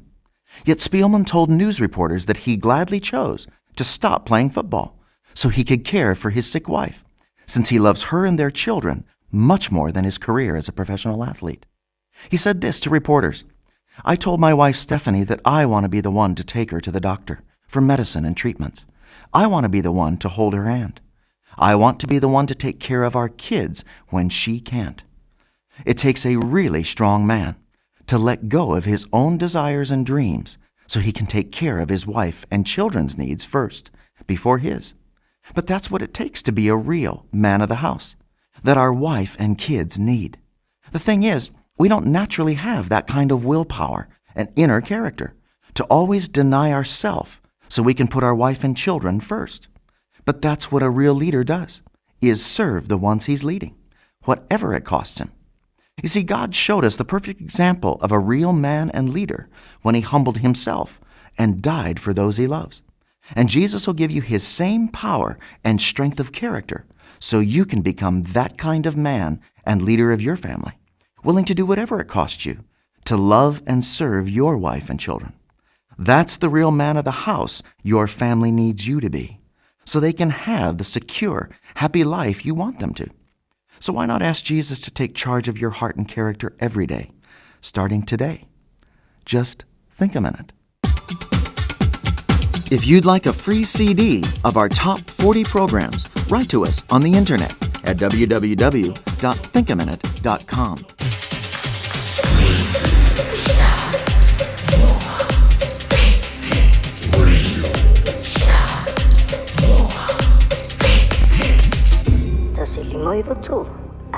Lo so mal tolu le botali July 5 to 5 ngore ne va so ngal mana fa just mai le fa ngale alo le ile suel tanto radio Samoa e pia ya tatu tajal no fa ngore ne va so Fatalo fatilanga nga fia as for Riley Manuela wa fionga malo papale malo fo ile tawata il neva yasu. Ja, se ko Manuela te sala pa penso ya te vai malo le usu. Good morning, sir. Malo whaftaile tau tō maili tātou ngarwenga nei fo e vai aso a toa. Tātou amata o se tala whiwhia mana au whaisa whanga o le nupi wha. Ja, le fo la mo nei tuftu whanga. Newa i kaini whasangi ni kaukaro si whanga. Ja, o le wanga wawa ia kurungo le apio kōri ngā lava ia. Ja, o pisa mai ia ia mai a nupi o le ase kala. Dia ska ko pasenge ia ora ia le la ko au mai alo ia ko ile so bo yulai ia le fasi silanga ko mai le minstaro ma fama le vai ngol tatu no pifa ia e ono pasenge alu la ko u so le ton pasenge le sa o le dividend ke ko mai sa ile se lo e fuala la ko pasenge lungo la ko ingola usa pangala ia ai alula le si tonu pasene tonu o saufa o ngala e ko ke wa en foi volanga e we se ke pe fie se entitled ya nga o le singa e kala le va ngala le e ila ko areas ko e ila ko lo ya sa wala kamale sa wa ko ngai pe fa pe o le fa le tonu tonu no le no atupe ai o ke lo no su tasi miliona le e ai da to ko ofisa fanga ile di fiara ko ye e kanala ko pasene ni te wa ya to no la to sa fanga la to tupe e ta ta pa pena e le mana o tala tu amuia la ko ata ba aya fo ila ngana ke le fo isinga mo like le o yo la ko pa fo mi tan ba ngo le la ye isi ya la nga tupe la e fa la ngo le ai o le ono sultasi miliona le pe ata tu foi o le tupel nei ia masalo por tele a toda la ono sultasi miliona le o le la to tafe mai tono le o le tamu sanga foi le tupel tono te mai okay e wa tafe mai e wa tupel nei no mai ana foi ele va tau mai si me mai patino i se le nei a le si va ngata o le pasene le eto e sa atu tu te mau ai nga ka tambe bilo ia pa pena o le ko fo i ko tu langa lenda ele fo ngale ma sen pa ia to sana o tu sala le o se furu pasene o fa pasene na tala ia pe puali ia ma le ono pasene le tala ia yula ia mo o le furu pasene le to sana mana. Alo faftai. Ile tulanga I tangata fo I e fai malanga atu to tonu lava Samoa. Ola se tangtanga e fo I ai. Ile fai nu mera o lato o auto va atu mai atu nu utaitas. O I se kungu o silinga ko akele au malanga atu. O ai foi se kungu le ko ale nu mera mo mo. O ai fai o le o mai o ise ta fa o ma reunion. Ale o mai si maliu ma fa la velave ma sa fa. O ta amisia tatou I New Zealand wa to te tatou tanga se ara ko man no ko New Zealand ia amisia nei vai tau wa vai atu wa le ia tu langa I feo inga wa malanga me ava le to ya wa so umba ele pe la so te vai pe anga le so lulu e mala so kopi sa le ka ko wale sa ia pa wanga ele se malanga le wale le apiti e lo tu sa le lo tu na sa wa ngai ko fo fit ia e pe o le ia so wa maua wale le se de o mai o le quanta ia mai ko ile le virgin ia de ho sa le New Zealand ia wo pia wa pia me fu mo malanga mai sa mo foi isso o te dola o le fa mo ia masina de o be de o ma vai atu vai de mo mai fa mo yo o le sidia lusu ta sia te tanga te na malanga mai o le to te le o tanga te na malanga mai o New Zealand le fa tu langa mai balwafe balwafe tanga mai New Zealand pa inga na wa istanga tano mai o fono mata longa ala mata wa tula ia fa mo ia au mai le ule no ta pa o New Zealand le pito to te le tanga ta pa o le mai fa ngata to ko te malo ya o don't know winga e pe ya o ile ya sa mo le fi tanga ta New Zealand to mai ta pa mai ya pito to ile Australia pero lo fue al número tanga me Australia ia pa to ata so tu le America ia mai sia tunu i Europa o le whaatulanga o stela fia huna mo o tau o le o te lea tangata i New Zealand o le malanga mai nei ta whaawai mo whaangata to o nanga o le atina o turisi masano le si vai ngan tele tangata malanga to le whamna tuin lo le fu all tato ma tuto rational tato malo e se mai fontanga e kane sia ngalwan mana ia o te lo tulanga na awa ho masina me ia o le masina na to te la vai sul fondo te le malua ia ai ele na New Zealand le malanga mai uma fondo mai ho America mai sia tuno ai pe o le tulanga le baba ia tu ia me ia o le tulanga na pe na e sa nota ba Alo faftai o le vai aso fou le by election sa fatalua ngan mana ia o le aso fou le baso mo so lulu o le palota o le mo le pre-polling ia aso fou le lo le palota le titi le voi baba ia tu ia o ia te ho le fai fa la wilo ko ia suito ba ia tasile suito ba le pati fa fa tu le tu sa mo tasi ia mo suito ba to le ko e to ba fa tu to tasi e le ni pati o to ba le se suito ba le ba nga ho ile pu ia to tata te loa wa e isi paro tala itia le ua mautinoa. Pe o whare ali tasi ma i vai mongotot.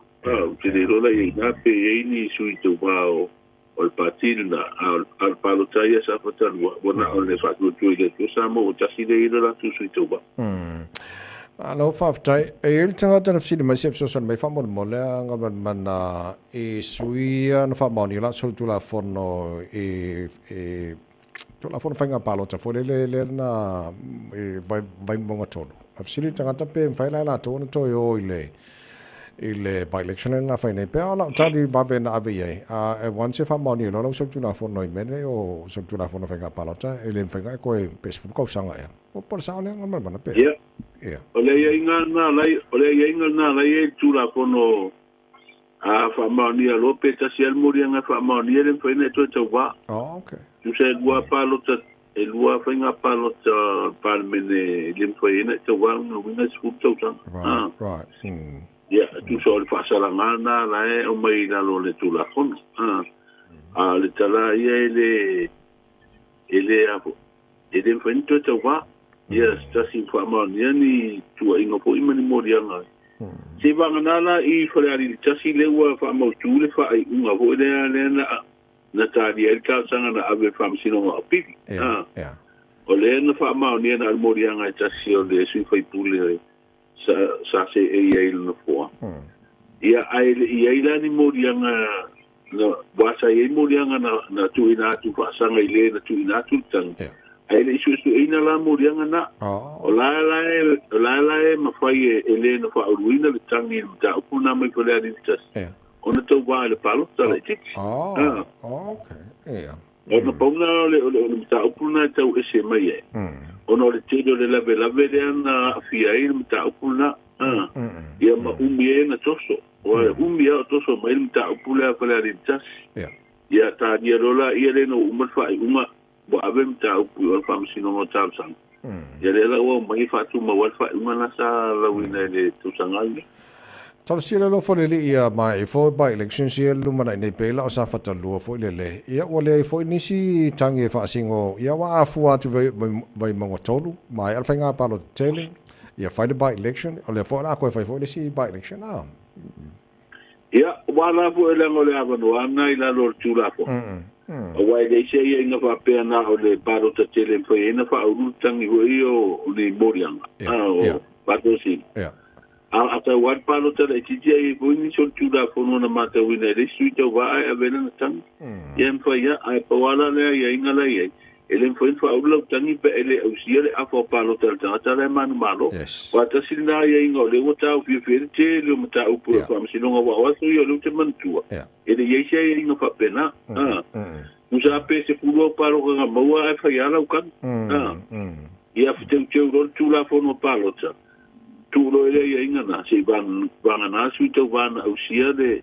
afo palo tangata na manu tangata lana mpaina fa urutan au te mana tua de fete u ngana o ka morkan ngala tinga kasi lo palo ka le fa uru ka ya sa malo fa tai ala vatu la no ta ulunga la tu mo na tino ia ta tala masa mo pa tala valu ni se vanga wa ta pena ia wa fa fonga sa mo fa mo le o le fa ingol va ya so le wa sta fia mo le tu malo sa pata le wa amatai le amatangol de masina ona mo tu pe ho ne o tau mo le tu malo le tau i fo i mai le 10 miliona le na o mai le e to wa tunu o mo tu malo wa le te pena malanga ba swa o a fer ta tu tunu o amata tu la le masina le tau lu le si ba swa o ya ila stona ia fa solo tu le ai mana ia le fa tu nga o balanga ba swa ule balanga mai tatu sinu amata tu ai masina nei o kuso mo se tema ia o te lo fa pena ko masina le tu sanga o le wa fa ilo mai le filifili o ni sui fo i tonu o le komisi le uta o le komisi mo to wanga fa pisinisi ia matangata ho nei fa nga ina o lo le Samoa Competition and Consumer Commission le ua filifili e stasi o tamani e vea mate te fono sa vea hui mawhai pure tō wha i atu u an si leota e le aisea a fio leo New Zealand ia malanga mai te porkalame whai paanga mamtanga ruenga leo tātu utinu ini su enga ia poritu ina atu ni mta upu mamtanga ruenga leo whamasinonga o leo ua whailo mai le pepo whamteranga le tūlanga na i leo ne to li matawai le malanga mai e ngā lue Samoa na mai hui le ngā lue i se tūlanga whau tua ma awe tu alalo ia ma awai hui e tāpā mta ngā lue ngā leo nei se soani hui le se whau tuanga ia na watu leo la tu alalo a se tūlanga hui le la fia i le whaingo se suenga po le alo se mata apu whamasino e le ila se a fia ngā leo ia i lalo le pokalamene ai whatau sanga le foi ele por caramba ela o baile te ela le uma ni no mai ono desa ia fam tela ngo pe o le ela mai to asa a wai le su ngo le fa la desa mani wesca si o aro le tunu de te de ya tala fio so le la uma ni no mai te ela ide ia ma se a fio le ui su mana alo fa taila tino pe ona fa fonga tona fa no tele uma tatu tala na pe o time o tatu tala mai sa mo tala valu le tau le time ni silo o le tana le iba e le time sa mo ya ai tau tele fa to fa fo le ta ao ya o le mal tau sa mo le nei fo ya so mo le anga tu fa ngol vaso o le e fa i ro mai le tau nei o fa le au nga ina fa tuanga o timu ngo mafa ai o fa malu sia ko I fa tuanga mo o nga sami mo le tunu o au so bidi fe lo le malu sia tua lo ufiti ai sa mo pitai o pitai ingo so bidi mati mungo lo to to matu lo au mai au mana I timu a fi ai le tunu inisio taimi o le vaiga le tau I le so mo le motu o polu e a ua inisio teimi manai timu whapea sa vidi e whatau tau inisio teimi ia whapena ko I le wa inge le tau le so mo le tātou motu tele sa la whai. Lau whenga le alo le iwha malo whafte tele tau tō mai tātou ngā ruenga rene tai au ma le nei fwoi vaiaso a toa mo ni e whai valnei aso mo ni e fwoi le angatu mo le whai wana vaiaso. Ia, manu e fwoi le fuafuanga whai ngore vaiaso ta vai mal tūsal. Tai lava se fwoi ia o le whenga ngal malimana tu marwao tanga vaia tipi o tanga vaia le sui o le tātou Radio Samoa I pia. Ia o nau e whaafonga na whaalau te reino nei vaengara na me ona tupu Samoa ia na fua matua tātou headlines se whaalau tele tātou tala mai Samoa pia tātou balu e le tai o nei le tautua mo le Radio Samoa nei fwoi tai au teimi o tātou whamonianga o aso whanau.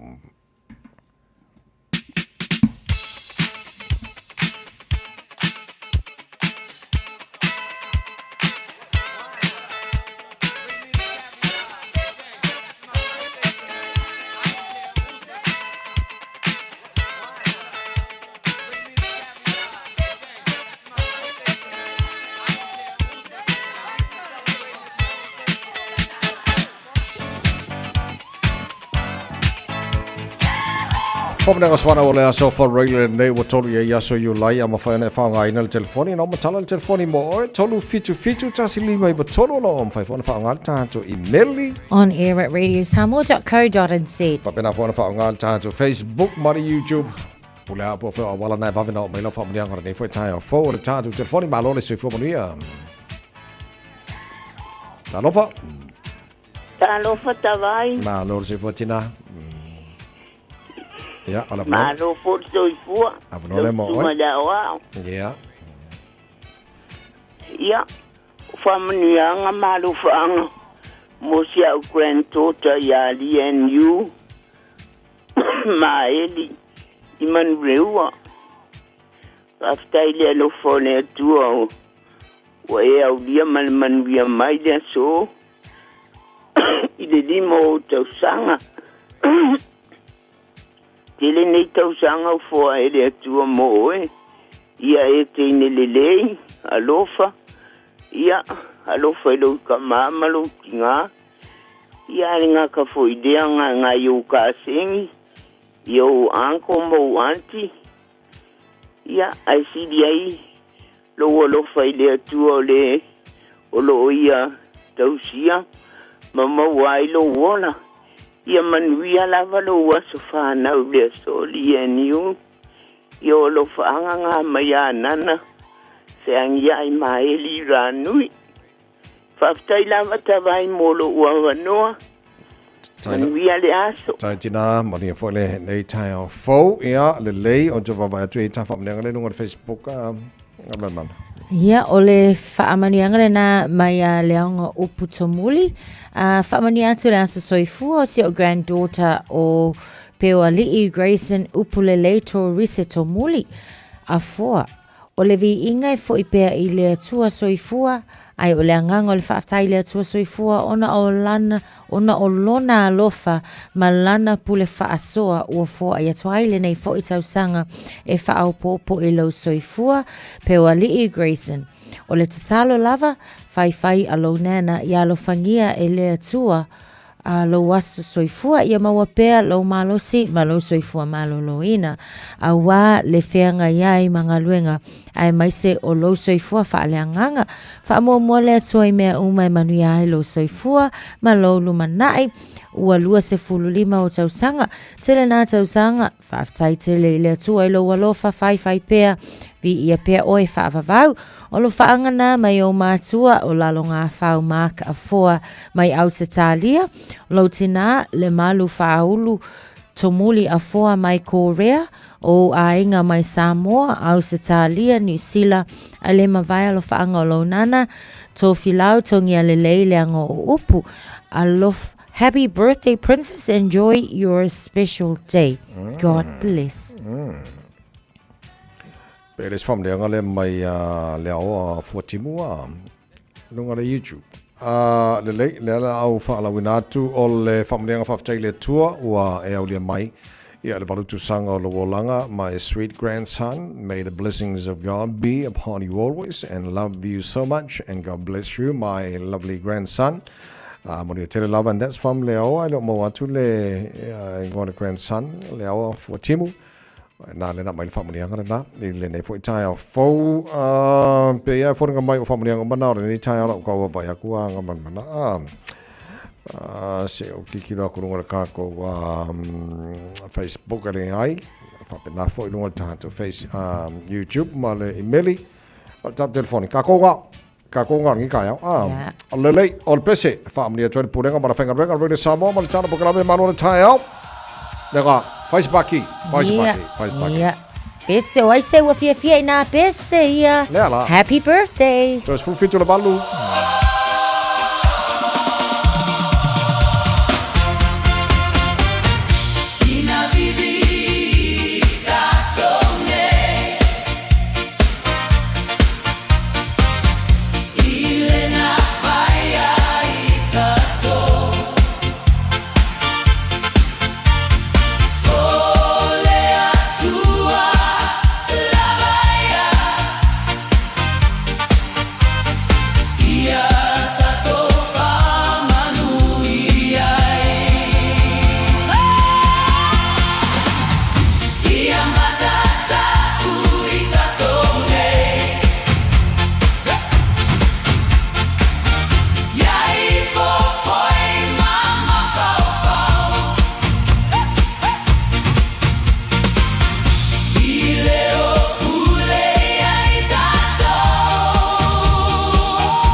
Malo le whafonga Samoa, malo fo ile vai le musika. Radio Samoa #1 New Zealand akoa. Sipso.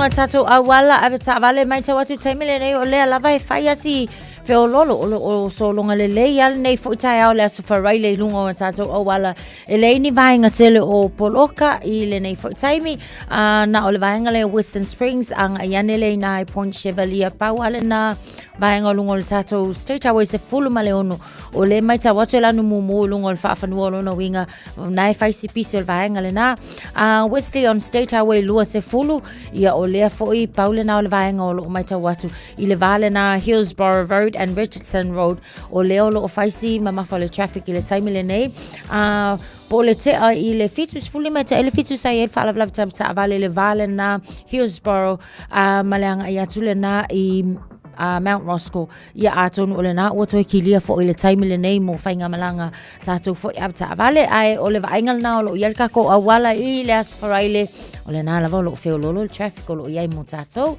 manuel whainga malanga le nei tai au ave ta vale happy Friday wa toes fulua minute ona ta leo le valu. Thank you for choosing ClickX. Hey, did you know that sending money home to family and friends is the Ali ClickX? By Australia, for New Zealand, to pay for my no eyeing. Ubolo sa baki, manono ako lima, isa mo na It's simple with 4 easy steps. Sign off here, ClickX. Sign up now or log on. Select Samoa, ma'o send. Ainga will receive in no time. But don't forget safe and secure. Saungalemu oila utautua. KLICKEX. Nga fa atua tuaina. KLICKEX. Fafai nga fia so tanga maainga. KLICKEX. Supporting Samoa with our very best. We are ClickX. Wala ta maile tu wangal whanau ia iulai. Au maita mata I leo fuofongia o tapinanga. Ale Auckland Zoo. Mo le toi fo I mai le Dinosaur Nights and Lights. O se poe tumu I fianga. Mata I dinosaurs ese mai aso la.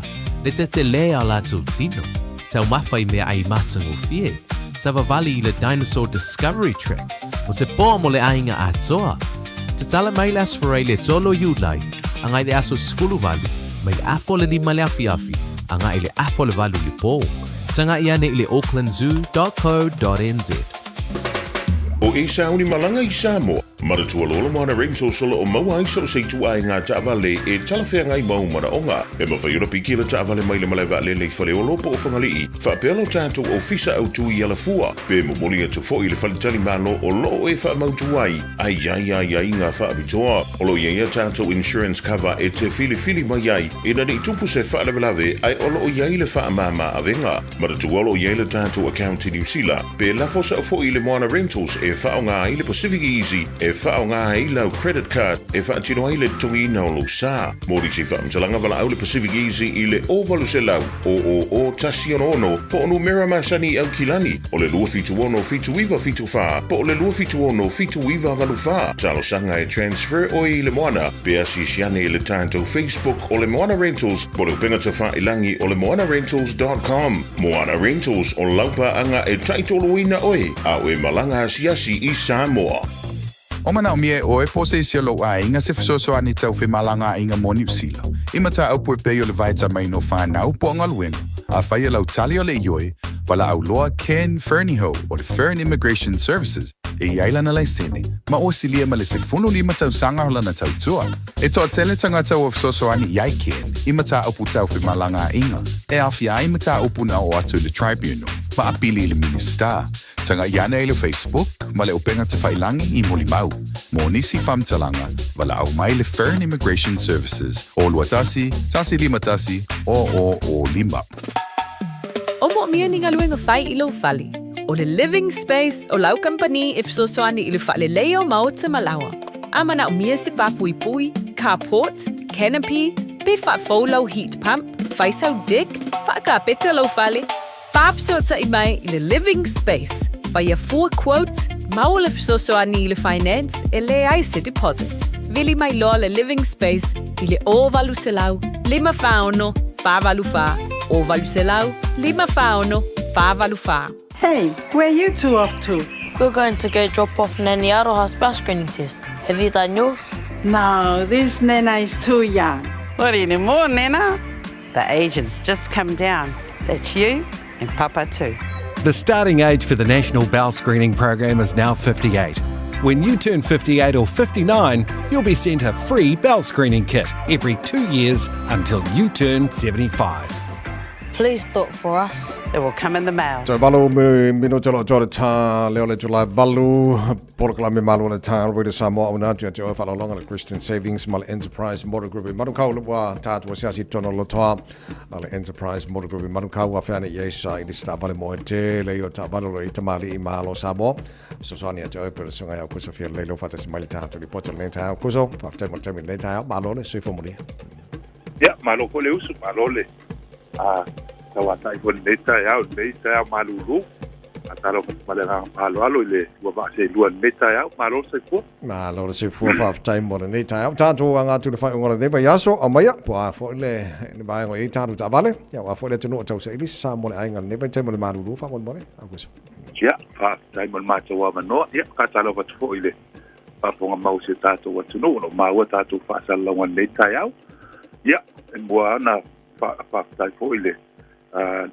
ile tulanga fo isa suma tala mai au le se tato atu ile masina fo umavai atu ya uni ya ya lava le to tele male o se tato atu na fe fo le wa nanga le enterprise ya mo le to ai le fa tai fo ile le ngata tato le tio le tau longo ma fa ile fo se tau tua vai ya mai se fo le langa mai se tato atu le tau fai ngata le enterprise ya wa lava ya tulanga ta vale ya o lo tu mau pe ia tu lang foi le o le o mo la lo tato ta vale ya mata tu le ono afe i se la iba i balima ya lo te le tato ta vale la lo skulu afe ya tau ya malo paketi tu lang fa pena ya mai se tu lang foi o alo foi o ta vale mo mua ya mai se foi tu la foi le run around foi le mo hatchback la itia le ia pensini em tu lang fa pena ya o vai a fula ile masina te nei le o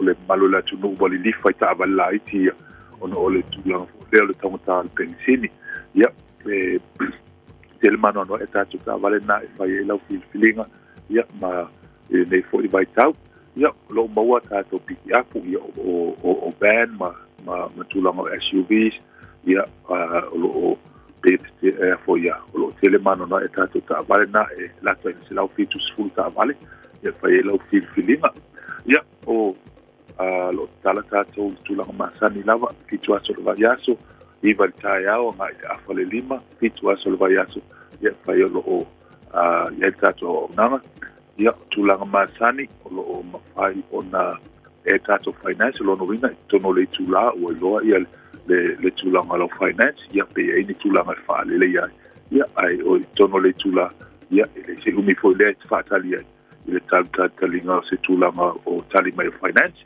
ya tulanga masani fa pe lo ilunga market ya tato bumbera now over sela votazione fatta si val over sela votazione fatta si val ya polo suma fo il tato to si lima ono fitu i nei Grace South Road ele vai na inicia ia le Orange Building ia lo e lua tato ia to so ina ia vai ona su mai ma tala mai foi au to mato nga lua tu ma so le pole ia Terry Court ia ma foi ia tau o papo ia wa foi le so nia tu inicia tu la ma fia pa mala malama ia wa la sila fia si tato tu no wa foi ia le ai fail commitment foi le tato le i fata wino ta vale ono winga lo tele mano na tato ta vale fai nei lau filinga to tu mau pele tato campaign e promotion le o le discount or cashback e lo no winga ai le mana o se cashback ia fai ona fata wina ta vale il discount price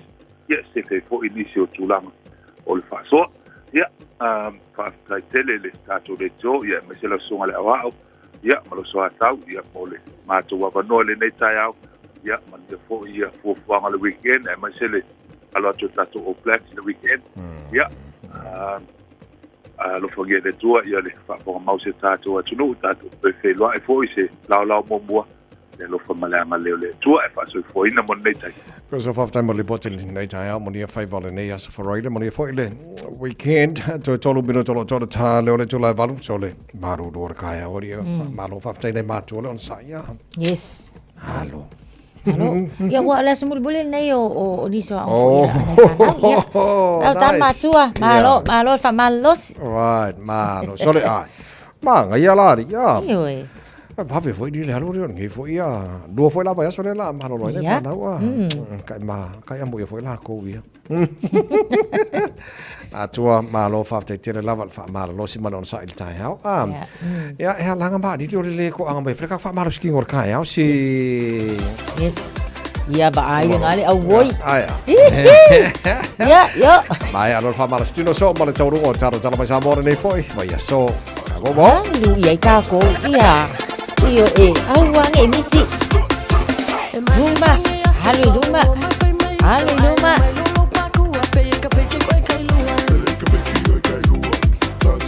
Halo Alzafa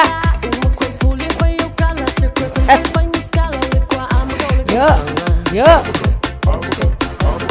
Halo ngai Luma matua Feliule wai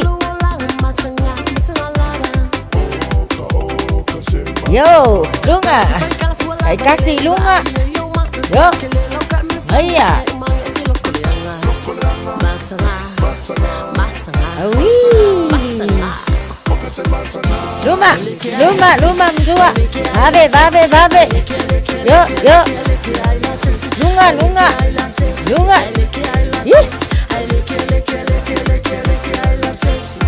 Alsafa. Awe. Messi pizzo. Yo. Luma. Yo. Lunga.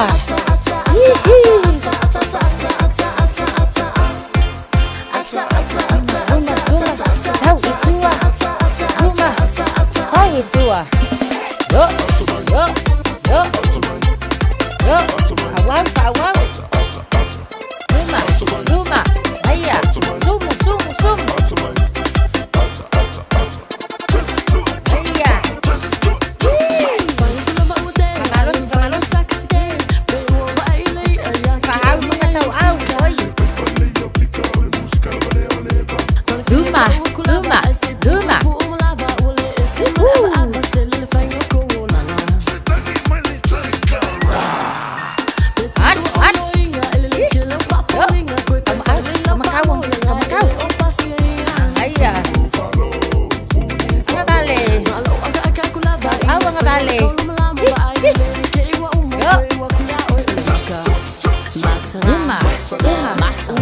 Iluma. Anaya. Musikone. Ya, phải Malo, fa malo losi. Mana vai totonu. Mana vai fafo totonu le okesene manaya. Mana vai fafo. Ia manu ia tsele le fa unga ole nei vai aso. Soi for you go the ABs. Radio Samoa Tasilima Ibatolu Amo Radio Samoa Tasilima Ibatolu Amo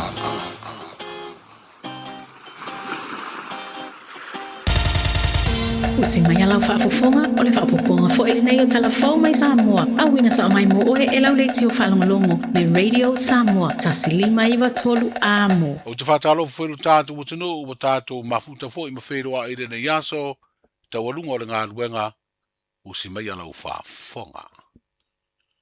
O le ua amata ona maua e te ngātou le tu malo sa whata whaamurianga tau tupe mai le tau i e se 10 miliona ona oa fianga o le soifuanga masani o sa uma, i le ngoto ai o le manua o le malo New Zealand, i ngā tei whale o le tu malo tanu mai o ke topa o le tausanga e lua whelua whā. I le aso mua leo i ulai, na amata o na o atuai te ngā tupe tangata o sa whata, le ta iafe se lau tala, ma ua silia nei le miliona tala le tupe o wha amatu uatu, talu mai le asolua o le nei maiaso. O le au whainga e ono miliona ua maua le 5 afe, 5 se lau luas fulfatangata, e peo na whaeloa ia le komiti le malo, e whea ngai mga aluenga fesoa swani ni a fianga o le ngata i whale o le atunuu, mai ni suau umasaa. E 5 afe, 5 se lau, luas fu malfa e ua tatauna maua lato tupe ala le lato bank accounts. Ma o le neia whainga ia e iai ia le luas se lau fast fu maleono i lato mai tafi toala, se lau tos fu malvalo i lato mai mulivai, tos se lau onos fu malfa i lato mai fausanga, 5 se lau male to valu mai fusi, 5 se lau ono fitu mai vaiee, 4 se lau i vavalu mai nusuatia, 4 se lau fa fitu mai lotofanga, ma sa tawa e afe 5 sfu malevalu i lato wa tatawa na maua lato tupe, sa napu afe se lau maleiva, fa pea masalamumu se lau valsu maleiva, ma lo fa wau pea le nei ngaruenga, o lo ngan lue fatasi ai le tatu komiti a mai se ia le ngaruenga fita fo i o lo whenga ia i malemta ngaruenga o tupe taiminei. Ia o le fa moe moe lea o le tatu fatasi ai le nei aso, ia e fa alawi loa loa ia le fa matu ina atu ai tua, ia o tawi o mwhai na tongi na atu, ia lo fa solo pea le tatu ngaruenga. O wala maleono miliona ta la Samoa le mwhai na tongi na atu itua, ia ile mai ai o le aso ana nafi. Ia o le tulanga na lea lo ia ile taiminei mo sa fata. Le fionga le ala Isalanoa Francis Brown Rupena, o se sui o le komiti. Ai le amata mau ai o le tau tupe mo sa fata, e sidia le sfutasi miliona ua faa sa fua iai, e mafua i le faa o popo le numela o tangata o le tu malo, e anga waa i le taui. O faa mauni a tiri mai le komiti faa fautua le ngata i fale le malo, o le miliona maona tupu ua faa o popo, ma faa tu mau ai le tasi le afe se lauta la le taui, na au mai le i tupe na totoyo le 5 miliona mua na au mai le malo New Zealand, i tā penanga i le ufuto atupu le whaara velave mangoto ai ngātai whale o safata le manuao o le manawa nui. O le whaiunga o le masina le nei o iulai o le ofua e te tau na mai aile tu inatu o le tau i tupe mo safata. Ai mo le tu malo si umu o le ua whaelo le teitei fono le komiti whau fautua le ngātai whale e whaisi umi o whaatalatala noanga ma whiutana inga o lo whaatino ai ua whaatulanga foi e maua le tangata e to tasi o lea i tu malo, le tau i e tasi le afe se lauta la. Pepe no whai atu le tātou tatanoanga taruai, o le uma tātou whatatanoanga, o le tātou phase 2, e te le whatatanoanga le la whai, o le kaku rehabilitation, ia, atoa e fwoi le po le ale me whai le vaa. O tō tātatanoanga atoa la walana, ia, e au fia e fwoi me whatatanoanga masiu. Ai ole turi matai ia le tātou komiti se i whate alawa ia mua ia sa fata ia una ngai lo le whai fata tanoanga lea. Le teitei whono o le komiti whauwhautua le ngātai whale le fionga i a fui tupai mausi manu o le ofisa siri foi o le mtanga luenga o ngā luenga te tele le malo. O le asatona i mua i ulai o lo lumana i nei o le ataunu uai le isi wa asua u malana uta o penisini o le sua ukiso ma le kalasini mo Samoa. Mai le o iai se wha le tonu lea au nanga, e peo na wha loa e le komiti whau fautua le malo, i ngā luenga whesoa swani i teimi o wha lawe wha fuasei wha le natura. Aso e taunu uai le wa asua u le masino o kuso wha pea ma se tema. O wha lia le teitei whono lea komiti whau fautua le ofisa sidi leo le mta ngā luenga, o puna oa wha le natura ma sio manga, o lo so longa le leile tūlanga i sua au ma peni sini maua i lea tino. Ma o lo wha au au fo i te iala ua wha ta oto le malo. Mo le wha o ngā ina o ta vale am ta ngā ruenga, wha pēa wha la tonga uma le malo o lo utu uma i le pamu o le malo i siu senga. O le tūlanga fwere le te iala le ua wha ta oto le malo, te rima ta vale wha o ngā le ta ngā ruenga ma wha la tonga. Le ase talala ta mai taluna wha o ngā le te iala fau lea. O le lei e wha ngā solonga o ngā ruenga, o iai se tūlanga foi le to e fesui ai.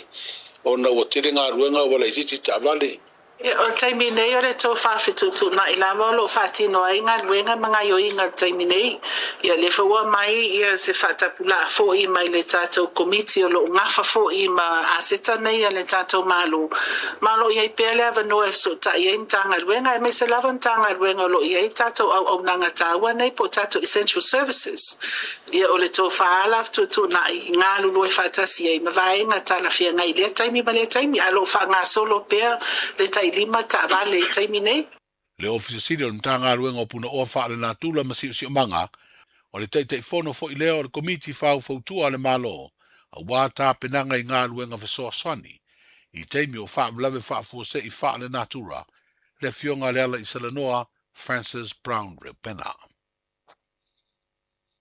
E toa whasu i fau o le komisi o whainga wha tau vanga wha pisinisi, le e tā ua o le Samoa Competition and Consumer Commission, ua whiriwhiria le malo, e peo na wha iloa lau tele ai e le mtanga ruenga o pisinisi, hala manuia maleipa i lana upenga ta wha ilangi. O se tasi leo i tūtino tā ua i le wa inga lea mtanga ruenga le malo, la tau te mata i tuina tūlanga tāla whea ngai malelei, e wha tino ai tau vanga wha pisinisi tonu le atanu, ai mai se la tau te mata i tuina foi, vaenga e pui le iai tangata e whaatauina o loa po consumers. O le toa wha ua whiriwhiria i lea komisi mo le umi e tolu tau sanga. O le toa wha i atu uu anasi i leota, o le taita i whono fau lea o le komisi. O le fionga i ale urua i ali i tasi malifa, o le toa wha i a se wā muri i tālo sanga muas, ma le toa wha i a whata perenato i ane. Ua wha apopo atu ia sui whiriwhiria fau, i isi sui o le komisi, le olo o au fiai le tō wha le aula Dr. Desmond Amosa, o le sunga ia papali i mali e tau mali e toa, wha pēr le pule wha tonu po le regulator, o le officer sili o le pulenga, o le mtanga ruenga o pisinisi, hala manuia maleipa. I le amatai o le poro kalame whaipa anga le au nanga leo leo i New Zealand, o le mtanga ruenga o leo leo i Samoa, le e to lima leo leo mai au te roa, ua malanga mai mga ruru e ai Samoa i lalo o lea por kalame. Ua wha manino mai ai a inga o lea whainga wha paanga. E le ai se a fia o ia leo leo New Zealand, ini ngā ruenga tau sue suenga, po isi lava ngā ruenga wha aloto i fale o lo whengai, ma le tau tua masani a leo leo i tātou tino. Ua au mai ai se pepa o wha amtalanga le au tua o lea whainga paanga, mo le umi e whātau sanga, le mafuri le tu inatu e leo leo New Zealand wa ngā ruru i Samoa. O whautuanga matu o lalo, ini vaenga e whaale le iai le ngā ruenga mta ngā ruenga o leo leo. E au fiai le mau o to mai le whai o sua suenga, o le fina wina o morianga sori tu la fono e le whaam sinonga, po le vaenga le ta ua o le prosecution. Whapea isi mata whai o i tau ave whaale o leo, e mana o miai le visoa swani. O le afuanga o lea por kalame whai paanga, ona o se tālo sanga mai le malo o Samoa. Manuia le whai ungo le vai aso, seifua. Pui pui lau ainga i le tau malulu, au e te whaatali. Whaatonu nei loa lau tui ar fulu, a whai ngono li mau tau sanga pe o vatu, pe maua o e singa se tū mau, mai tanga, po maua foise o alo i singa se tau mānawa, e ma whai o ne whai e fua lau tui ar fulu, tanga iane i le upenga te whailangi, bookmyvaccine.health.nz, e vave to e whai ngō fie, mō whapesili manisi whamtalanga, really mai le vaccination helpline, o valu se lau, lua valu lua iwa lua ono, o valu se lau, lua valu lua iwa lua ono, po o le fono, o valu se lau, tolu ono ono wha valu, o valu se lau, tolu ono wha valu, e siri le puipuia na i lola tonga fitia, whai nei lola utui ar fulu. Talofa, we're the Casinas. Talofa, this is Pat Lamb. Talofa lava o aola pimerana, mau pela o litio. I le Radio Samoa, tasi lima iwa tolu amo.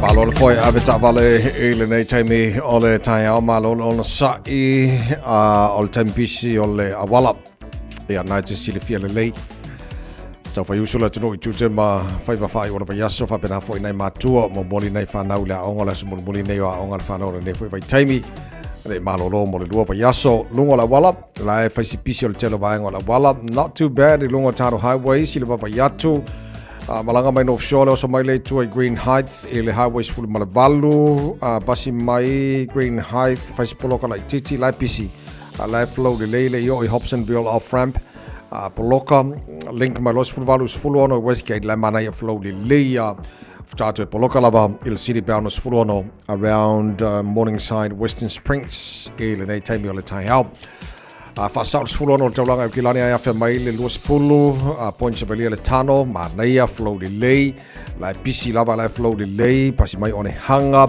pasi mai mala ya le awala la papa o me mangele afe le luas fulu al mala ba lele la pisi la flow lava fa wa mai le luas fulu kwa sekia southbound they time to tie out malanga taulanga kilani State Highway 1 city bound manaya pasi like titi to lava Mount Wellington anga Ellerslie Penrose on ramp man face poloka pawana bang ole tamu mo mai alam kwa mangai flow they time to tie out malanga by North Shore State Highway 1 for the Northern Motorway city bound se lau pasene tato ele ne foi tie out lunga na la wala nei time to tie out to sai ma fa monga le waka ko tahi o lo tu mai nei time to tie out ta vale na lo te fa na tu fa mo mole a so ona fa so ina lo ta vale ba ngalo ko lo se nei fa na sa ngale mo nei fa na ele to aso nei ola tu wa onga nei foi pai tu anga ta to ya. It's simple, it's quick. You're closer to families. Sending money's now made easier for loved ones in the Pacific, New Zealand, Australia, to Samoa, Tonga, Fiji, to the Cook Islands, to Vanuatu, connecting Pacific families. With ClickX, you're secure and safe, the lowest fees, and amazing rates. Now helping home is affordable. ClickX with a K. Reliable. So sign up now with ClickX. Let us help you help home when they need it. We are for the Pacifica. We are ClickX. Talofa o tofinga le tau tala ma eselo fia whanonga le breakfast le Radio Samoa o te maa o nā. Ia wana le tele o le vainga la tawale nei le tala o le tau nei foi taimi o le tai au. Baba tu Samoa los futasi wa ile maa whana le Samoa tele iwai Samoa ele nei taimi o le tai au tu mawinga langi le leo le tau Samoa se vanganani se vainga o Samoa pa wai timu ma nei al malu o le Samoa baba tu o le los fufitu los fuvalu degrees Celsius mo ngore vela le Samoa ile nei asfarele los fulmatolu I lona bawalalo panga o bala pala tara pokala me lo tatu mafuta on Facebook mari YouTube fa bena foi FM 106.1 Samoa ma lo lava le soifua maria tatu wasiasi Australia nei time le ta good day mate ma lo soifua maria pa angal tara pokala me so se vai Australia lo tatu mafutai ile nei foi tai fo ile la mo Canberra fitola ile malu lu nei time ole tai au winga fa ma winga tau mo le la mo Canberra ile so ole fa solo in awa pa unai wanga mama ni so time sifuru malunga na malulu sorry kwa malulu ori lima lona mawalalo fatalo fal malo le tino Melbourne Australia malo la prese formulia ele nei foi tai au fo sifuru le malulu ile nei taimi ole tai au alo te va vai atu formala ma tau la fa solo na awa pa una wanga ba mani so taimi lang de le foi ni so taimi sifuru lima malunga na malulu fa mawina po Melbourne le so pe aku kusale le au tonga ma tu nei au kilani Melbourne fatalo fal malo le tino sini Australia malo la prese formulia sfufa o yele malulu ele nei taimi o le tahau fa mai lawa tau le asusulu matango file la mo tau ele ne foi aso sprui vala malunga na le malu le eka mangai foi mafana fana o tau bodi ale Brisbane malo se fo mo nei tahau mala tomo mai o tau le nei tahau fo spul falo ele malulu le nei taimi le tahau fa sora na awa o lang le tau ni so taimi alla so le se vo ye fenga Brisbane lo so fitu o malunga na le vela fa mo wina Modeso so ka amu ia keri o ko wori Adelaide malo si formulia maolo ia tar pa angal tar pa kalame Adelaide awa pa unai wangalang le fo ni so taimi fulima maurunga na maru fa mawina mo Adelaide ile so ele baba ya tu Perth Australia as fululo ile maru lu ne ba ngol tai out fa mai la ba tau la fa solo ina awa le tau lang le ni so taimi fuliva wala mo maurunga na maru le fa mawina mo Perth Australia ile so Sol tele na ba Australia mal tulang il tau fa mawina mole ne fo yaso for really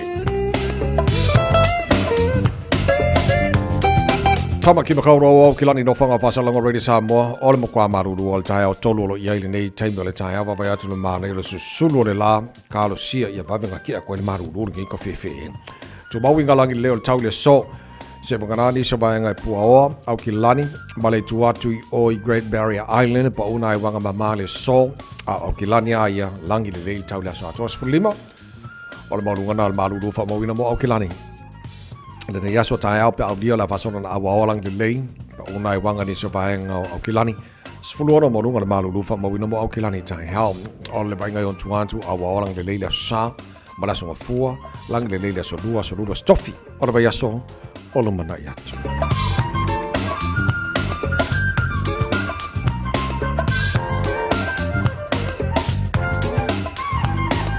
Pabonga umanau tuina maila ba tau nei foi taimi ole taiao le tunu ola la papa au ni sabai ngor kelope mana tolo maru le tau mo tau ni so fo tatu savalia sporfitu o te ai nei ia le tu la e balu ole tau rungo tatu tala mai samo pera fa fonga le tunu e le nei foi taiao la tau fa sala wina mo e pa tala tu la se fulu ma le luala o le so ma fitu po ana nei ya modi 45 tele lava le sui o le tanto radio sa mo e pia le fionga ngal mana tuma ba tanga pe tipi tanga ba ia malo 50 tele lava tau tu ma la nanga nei tai o ma nei va so ato o avano lo fa penao na si le fia ia sa mo o mai so sa ba ngo te rom so se tafara nei kelopen tele melo tupu sa mo ya pona ia e nei foi va ya so ato so tatu tala na mai sa mo ele nei tai o no famani no mai nei va ngai o leo ia New Zealand lo o a ngalu i Samoa ia o la tu tele na ia pe on awina toi Samoa pe on famani no mai taru tala mai Samoa nei foi tai o se mai la mo la fa fonga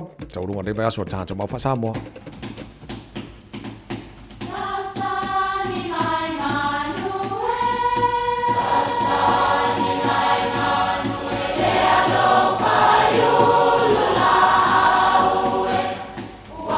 E o whanga manu i ululu o la au, awa e whawhanga I funga o la au. A o le tangata, e whawhanga I upu matala. O le mawhileo o alanga upu mamuanga ngana Samoa maona whaapongai, e a fua I lona si o mianga. O lona lea sao I le whaatufunganga o le iloa whaale aso, mai le tautua se ia o ina pule. O alanga upu mamuanga ngana, ua lanto mamanuina le tō whamanino a Samoa, mana tua foi, e tāo fitau muli le atunu. Sa fesila whai I utila, mai ula a ole nei ua wheiloa I le avatuli. Sa na o I utila, o waa mai ula na iloa atu I le vasa, o na ole mamau. Sa le mauti noa pe tau lau le wha moe, a ole nei ua waai I tuli. Sila fo I tuli, o na ole alofa o le atua. Ole tō whāna li liu I a inga. Nā ea fio mai ma le wha autautanga I le whale upolu.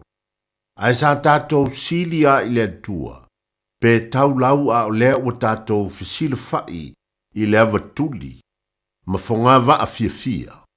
O le melea, ua te tau o na whaafo I le vi inga I lo tātou matai. E ou manuia nei ua tātou sapi ai. Sa fesila whai I utila mai ula. A o le nei ua wheiloa I le avatuli. Manuia lau whaasau.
sa lofa lava o le si'u fofonga le nei o Samoa le Radio Samoa.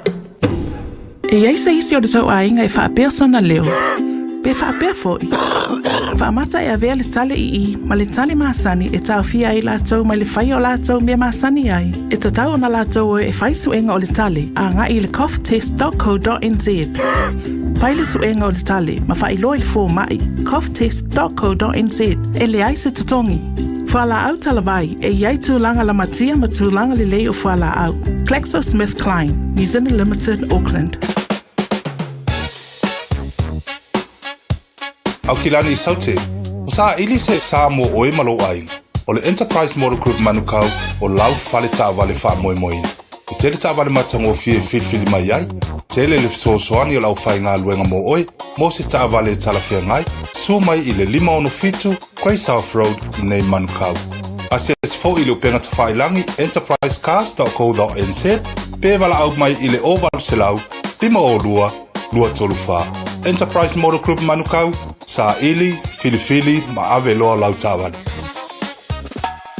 O mo mia ni ngaluenga whai ilu whali. O le living space o lau company if so soani ilu whale leo mao te malawa. Amana o mia se papui pui, carport, canopy, pe wha faulau heat pump, whaisau deck, whaaka peta lau whale. Whaapso ta I mai I le living space. Whaia 4 quotes, mao le so soani ilu finance, e le ai se deposit. Vili mai loa le living space I le ovalu se lau, 5 whaono, whavalu wha, ovalu se lau, 5 whaono, whavalu wha. Mom, Dad, asia e te lua pisa so oi. E whē e alu so oi ai, Mom. E whaalu ai tātou tupe. O te le lava. Le lua misa so oi a uluma o masini poka. Ua mafu ai le vevesi o o lua. Ai whaafufunga fo'i. Wala aule au nanga, ale mapu maia, ili o valusulau. Lua tasi, lua. Tala no iai, paaso le mu iai. E mawai lo o lua fia. O valusulau, lua tasi, lua. I love you, Mom. I love you, Dad. Wala ta maile tu uangal whanau ia iulai. Au maita mata I leo fōfongia o tapinanga. A le Auckland Zoo. Mō le toi fo I mai le Dinosaur Nights and Lights. O se pō e tumu I fianga. Mata I dinosaurs ese mai aso la. Le te lea la tu tino. Tau mawhai mea ai matango fie. Sa vavali I le Dinosaur Discovery Trek. O se pō mo le ainga atoa. Te tala mai las farai le tolo iulai. Angai le aso sfulu vali. Mai le afo le 5 le afi. Anga I le afo le valu li pō. Tanga I ane I le aucklandzoo.co.nz.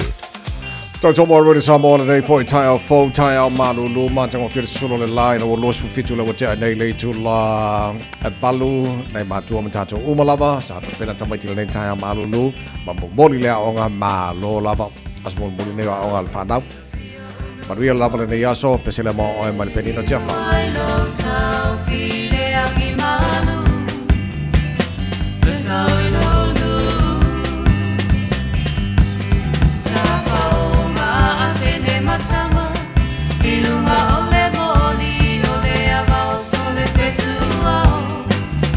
Samoa for Irua. Le masina e wawa aia I lunga maunga.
Whaki whianga o le tai ao Radio Samoa le aso wharoile ne o tātou iai pe o le masani iai aso wharoile wa iaso te tasi o le tātou porkalame wa lesi mo so oi o la tātou o siasi Samoa le sunga so alo setu mua o le nei fo e tai ao so alo malo la varsi fua whaftai le whatasmel tātou porkalame ele nei fo e tai ao fo. Sai fo manueta vai malo le usu vi ele atua o mo fo nei aso whalaile ia fa pena foi fa fe roi tapo ingale tato tunu tapo eu fai varo fe amana o nanga ia me so ka ko fe o ia fa pengita vai malo malo vi fa taile fa mo se mal tapo kala me foi tai fo ma wa fa le tonu o tau na fi wala ki sa ko ko va mai mo ke sa la fai eu por wa ia ma ko fo i pe mo fa ko va so ke mo lo fi so fa fa la pu ke so fa por kana le kauia ia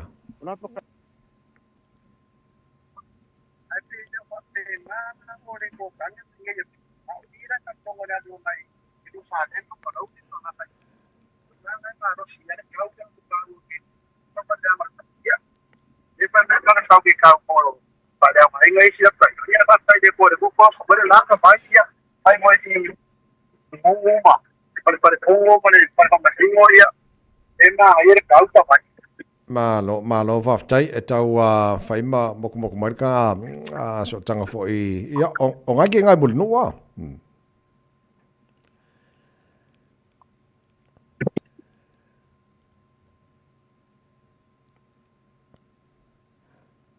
so alo ia e moko mai sia ka mi o langa sa pe fa le ko mai wifi ngai i Samoa e vai lá e depois com a burgu ara eu queria wifi ngi ia ka vai ia ko ngala sport nga singa mo be la e aku mau la ka sport nga ngai mangai mai mangingo fa mo le auso ia ele alo vaftai so o le vai nga i muli no i le tau vai tu pasa o so alo ia le na vata vai o le pare fongo nga le usu se fongo no vinga la empty pale fala fa masingo nga ka vai o ka se kumu e ka mo ia i nga o lokula sa ai fe lokula nga i ka nga kamera kumu nga fa masingo ia sano te lo mau fo i male vanga le ile officer fo le mai mal fal fo le tato I mean fatu tu le tu sa bo tasi so le ka vai le o fa sa ngoi ia ka ke muso ka ro o ware ki mo mai fa pa ronga le ki fa be ka so kambanga ia fa ko sa bo ka se ka ikor ka miksa mo le ka meki pa ki ia sa o ta vai ia burungu wa ia malai pa nga kang ia Samoa ia okay la te va tu le background le piko nga mai lang mo nga mai nga fa so lang le ta wa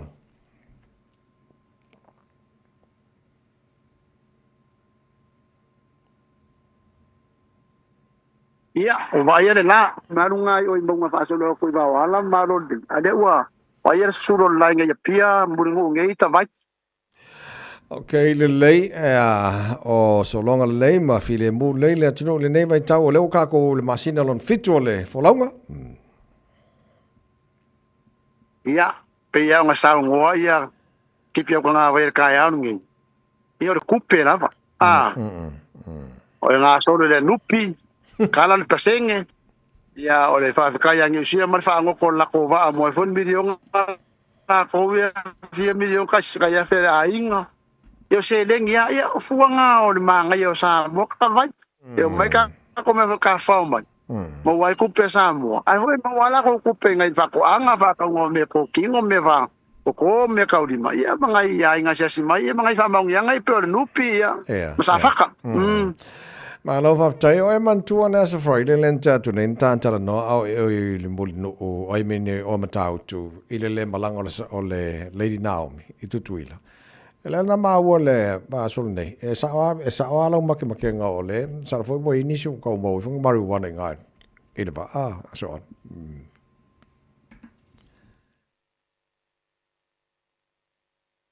vai alo fua kalo la uri ngai la mo yemi ya wa ko den nga ombi e sa mo fa se pe pelo ia me ale la kamo ale venna Malo can tamen, yeah. Malo no can. I wala fia fo upo. Yeah.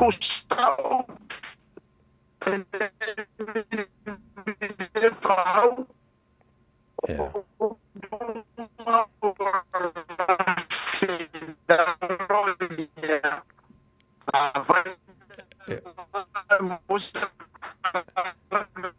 Yeah, so alo fale tonu mai. Asan masal. Yeah. Yeah, ngau ko mangi ngomai le bang ngom muli na ole ele ole kala ma ngai mai ko kuila ka vai. Yeah. Mo mai ka vai. Yeah, no mo want to ask on. Ko ngafinga fai ko ngafa ka se ko kuila A250. Ole A250 ka aku kuila. Yeah. Ole luas ra limas furu ka sanga Amerika. Okay. Ka ko longo wingo. The independent state lea te Amerika. As far you like. Lea lawa maka ia celebration ko kuila. Ila ko kunga faukas. Ia a ka ulo le independence. Pero ka ko. Ia ko kasi no wingos amuringu. Yeah. Ko Amerika la. Washington ni. Washington DC ia peila menga lau manga ia o kaya ia Amerika ia umaka ko yungi murungu ia au United Sofa Amerika i Washington DC ia Washington District of Columbia tavai. Okay, malo fa tai so alo ia ona fai mata mo mo tu la titil ta so te ingala nei tai a wale lei so na so longa lei le no ma o ko kele o ka ku sa mo ili potina mo nei ia no ka ko ku ngi sila ma ga ko kero ka ngi sila ku sa mo winga ka mai ka kero ka o le ka lo fa a sa lei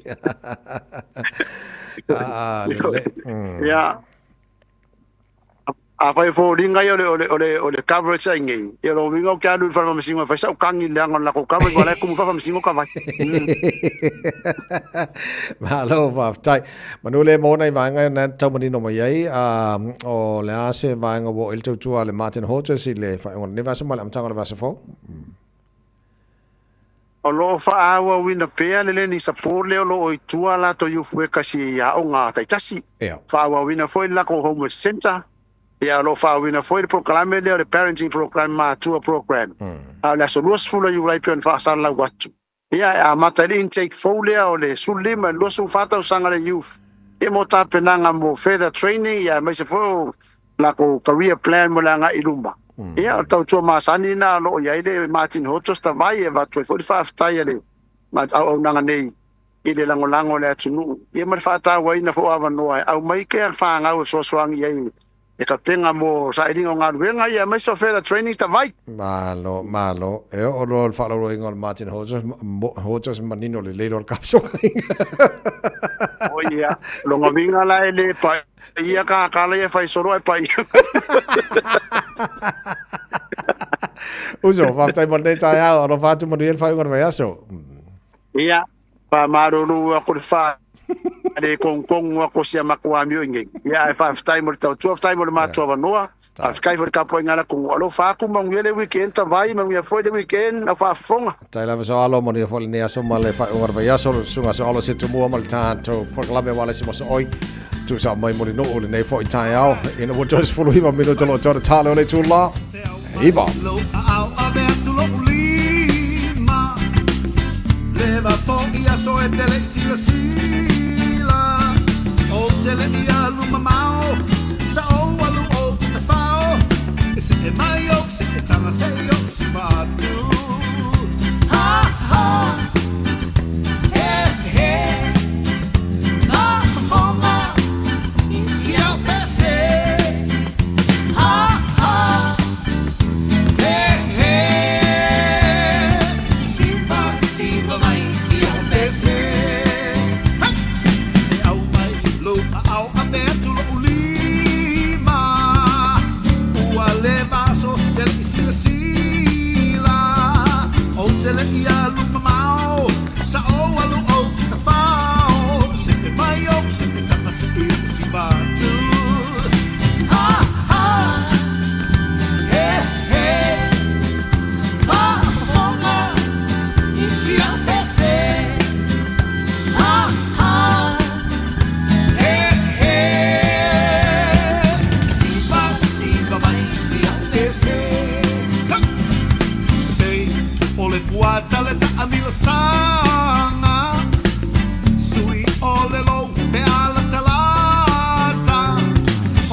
isi au pese now ha ha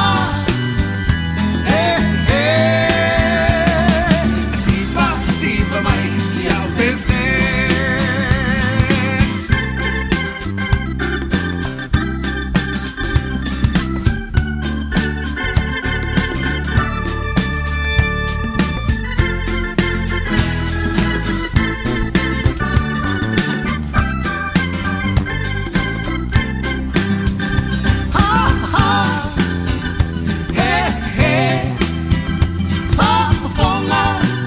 isi al pese ha ha siva mai isi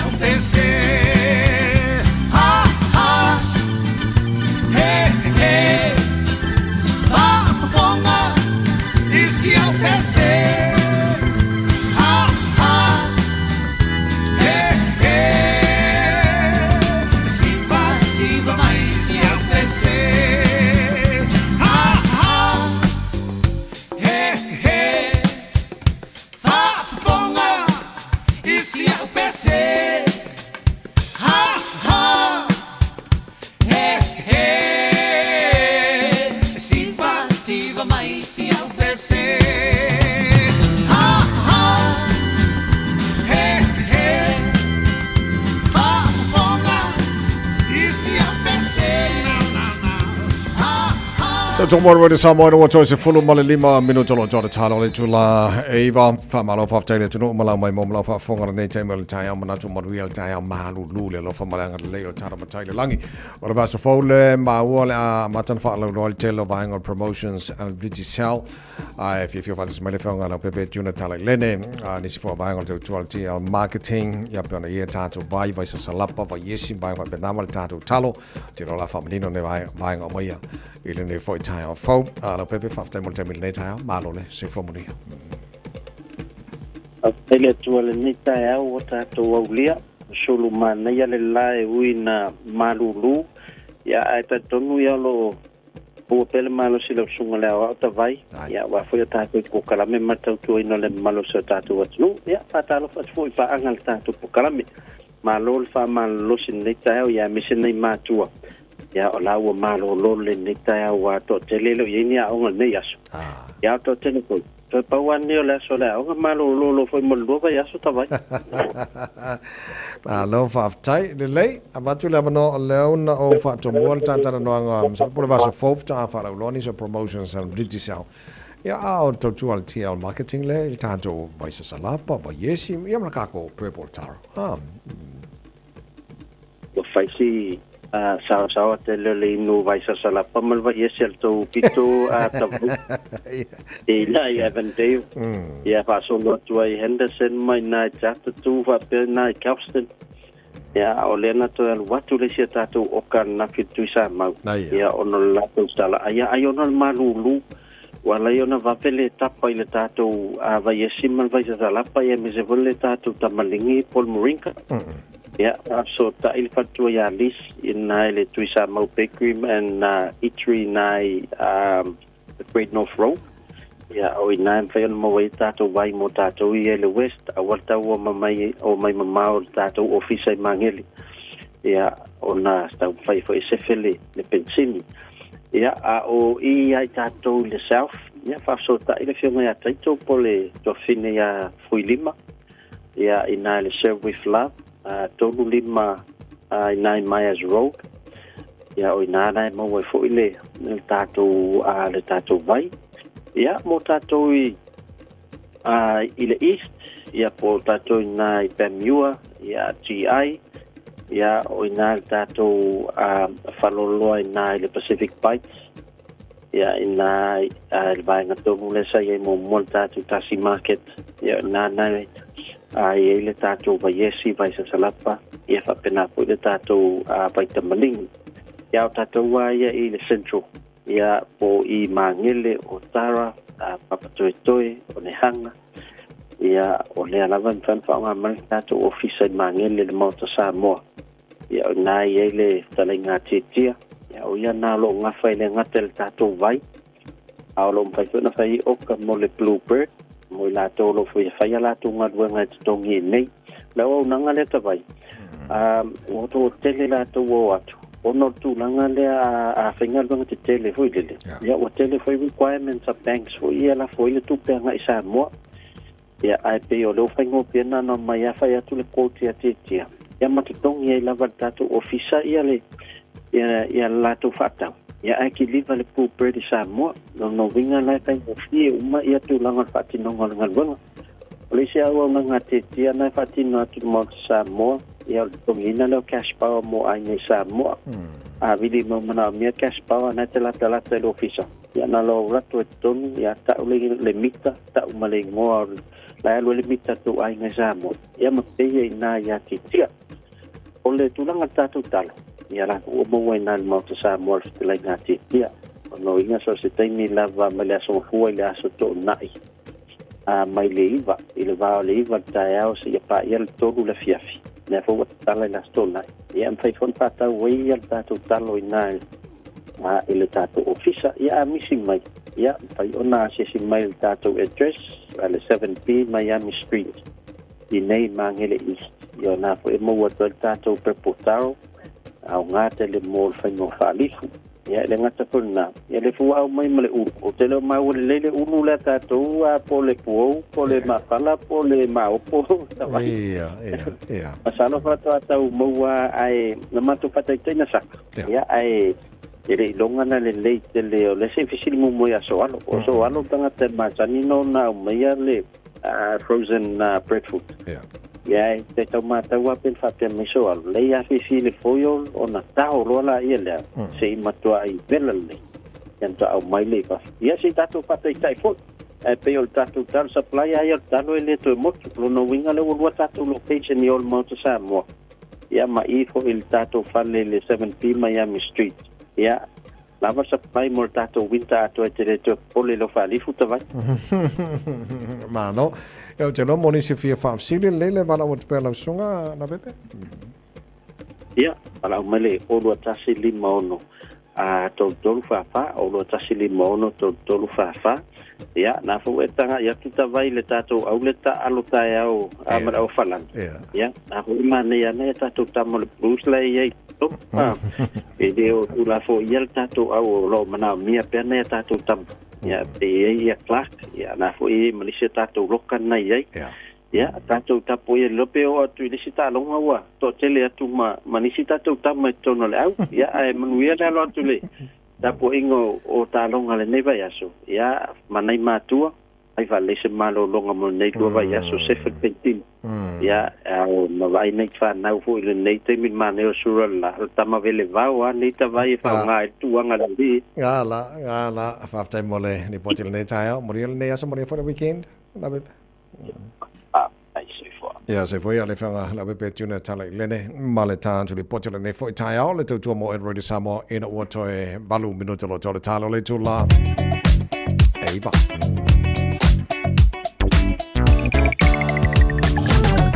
Tato ripoti fai mo lunga wala le foi tayo fo am tavale ma lo la bano sai ma lo le foi ma lo fatu toi lunga ole awala le foi betem pisi ole awala tato yai papa ya tu ma na ya flow le ya lunga highways nei time le tayo le ma se vai ngo to poloka lai wi ana pisi ala flow le lava so se vai ngo lunga tato highways nei foi tayo fo fa mo lo fa pena fo tele vai ngo awala olo fa pena na malanga le to nei foi time le tayo ya le am tavale ole tu alalo mal fa manatu ale taro pokalame tau lunga ia li poti mai lunga wala ne foi tai fo saunga le mo oil fa foi no ta vale saunga le mo pase solo tono ta vale lo e fa foi no mal saunga le mo ta vale fe so se vai ngona wala ala o fe malanga inga de yaso o lo o io a manuele weekend.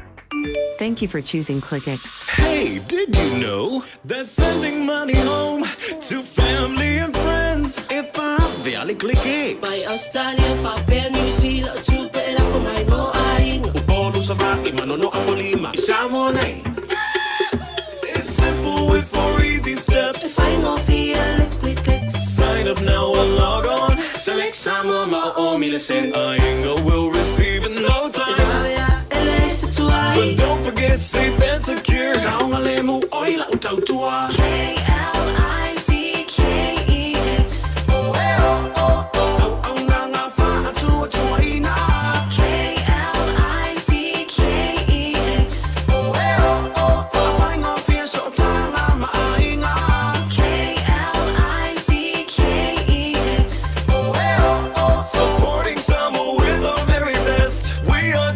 Matalo for purenga mala fenga renga click X fa chaila to follow logo awina toy ta to report no la wala malu the tai all radio Samoa to ono minu to to talo le tula eva malo fa chai sound mai po talo telefone te pena mai songa ya se uli o malau pe ama ani sa fa fenga mai le ba e o so ai pena la le maru le no fi chai chunga chu chema ngar wenga ne foi tai au to fa mai to fa fenga wenga ma lo la pale usu le malu lu ne va yaso ya mo tanto nei nu sira pena foi Australia ala foi malu foi masa mo la to maria foi no o de toy o ne foi yaso for rating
Se finisana prima e tino e le pogisa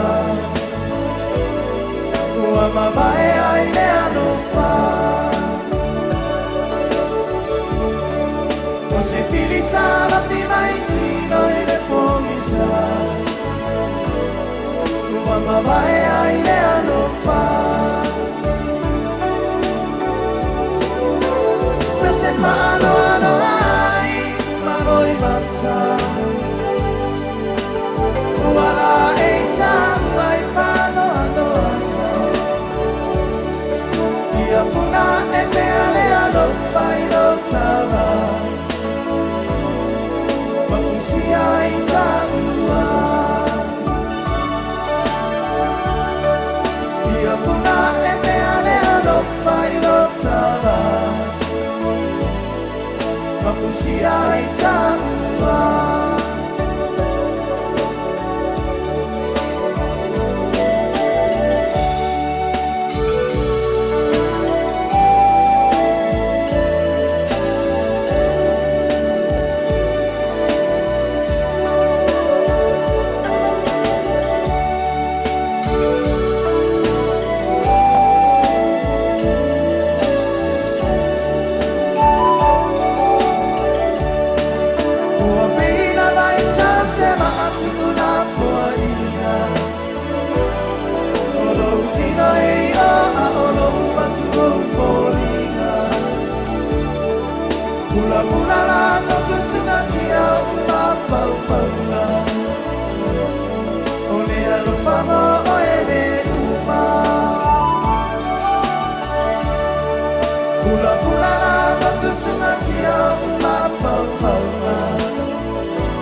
Bakusia itakuwa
mafusi ai tāpua.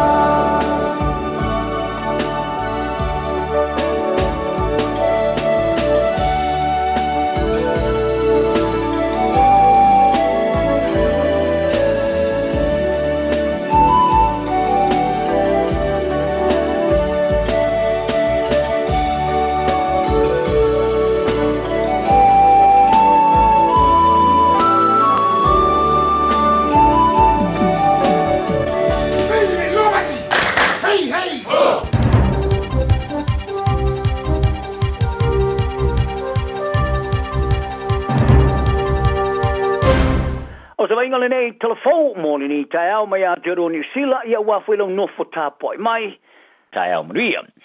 O le lisa ia ave inna malona i loa ia le taavale le port putonga tu pulang televou sa faisala tu pati le la tele lusu tu sanga bae.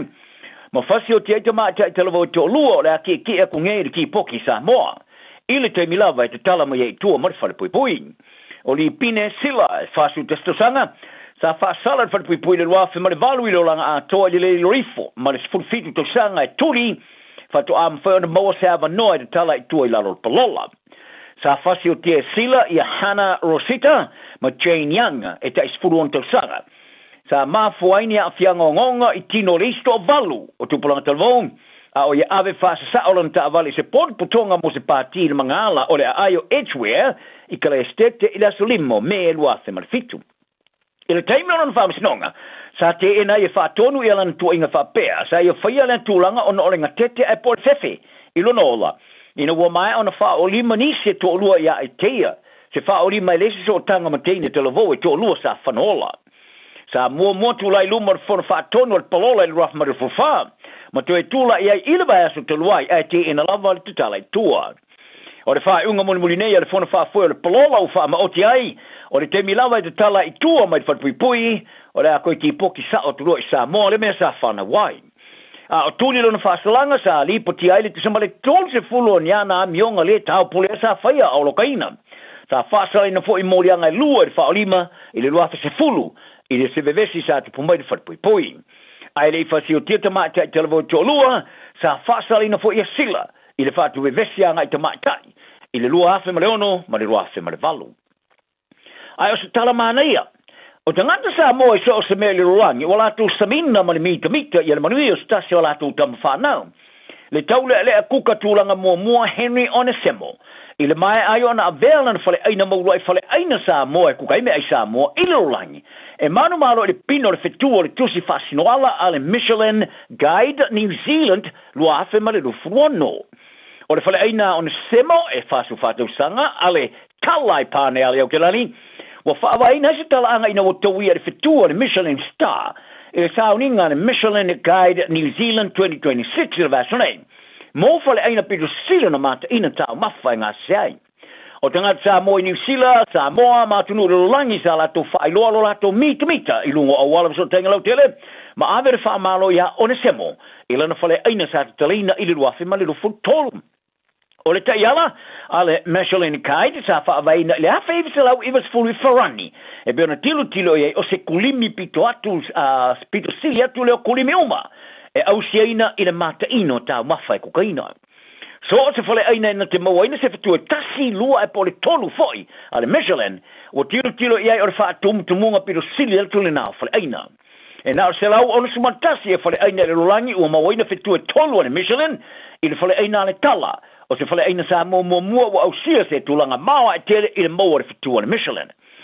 O alu ilunga o le fata mori tali eino le taui, sa ula inai o ne semo o lana ula fala, ma lana te ngā vai o le fua sa mua sa ia wha ngia. Sa ia wha fite iai le tua mo le wha alolonga, ma ia wha ilo alo i eikau mafa wha sa mua. Ai li maua ili anganga o tia ina wolongo iai, o lana fale aina le tala, o se ulai fale aina leo tau mafa sa moa ilirurangi, ua maua ina se afetu. O ne semo sa whanau i Amerika sa moa, ia, sa moa sifo, ia, sa whanau i Amerika sa moa. Ai sa o lane sa moa o ngai pia, ai le i wha se atu i Hawaii. Ai sa toi te riwa tu sa moa ma o ina ngā rua ngore kuka.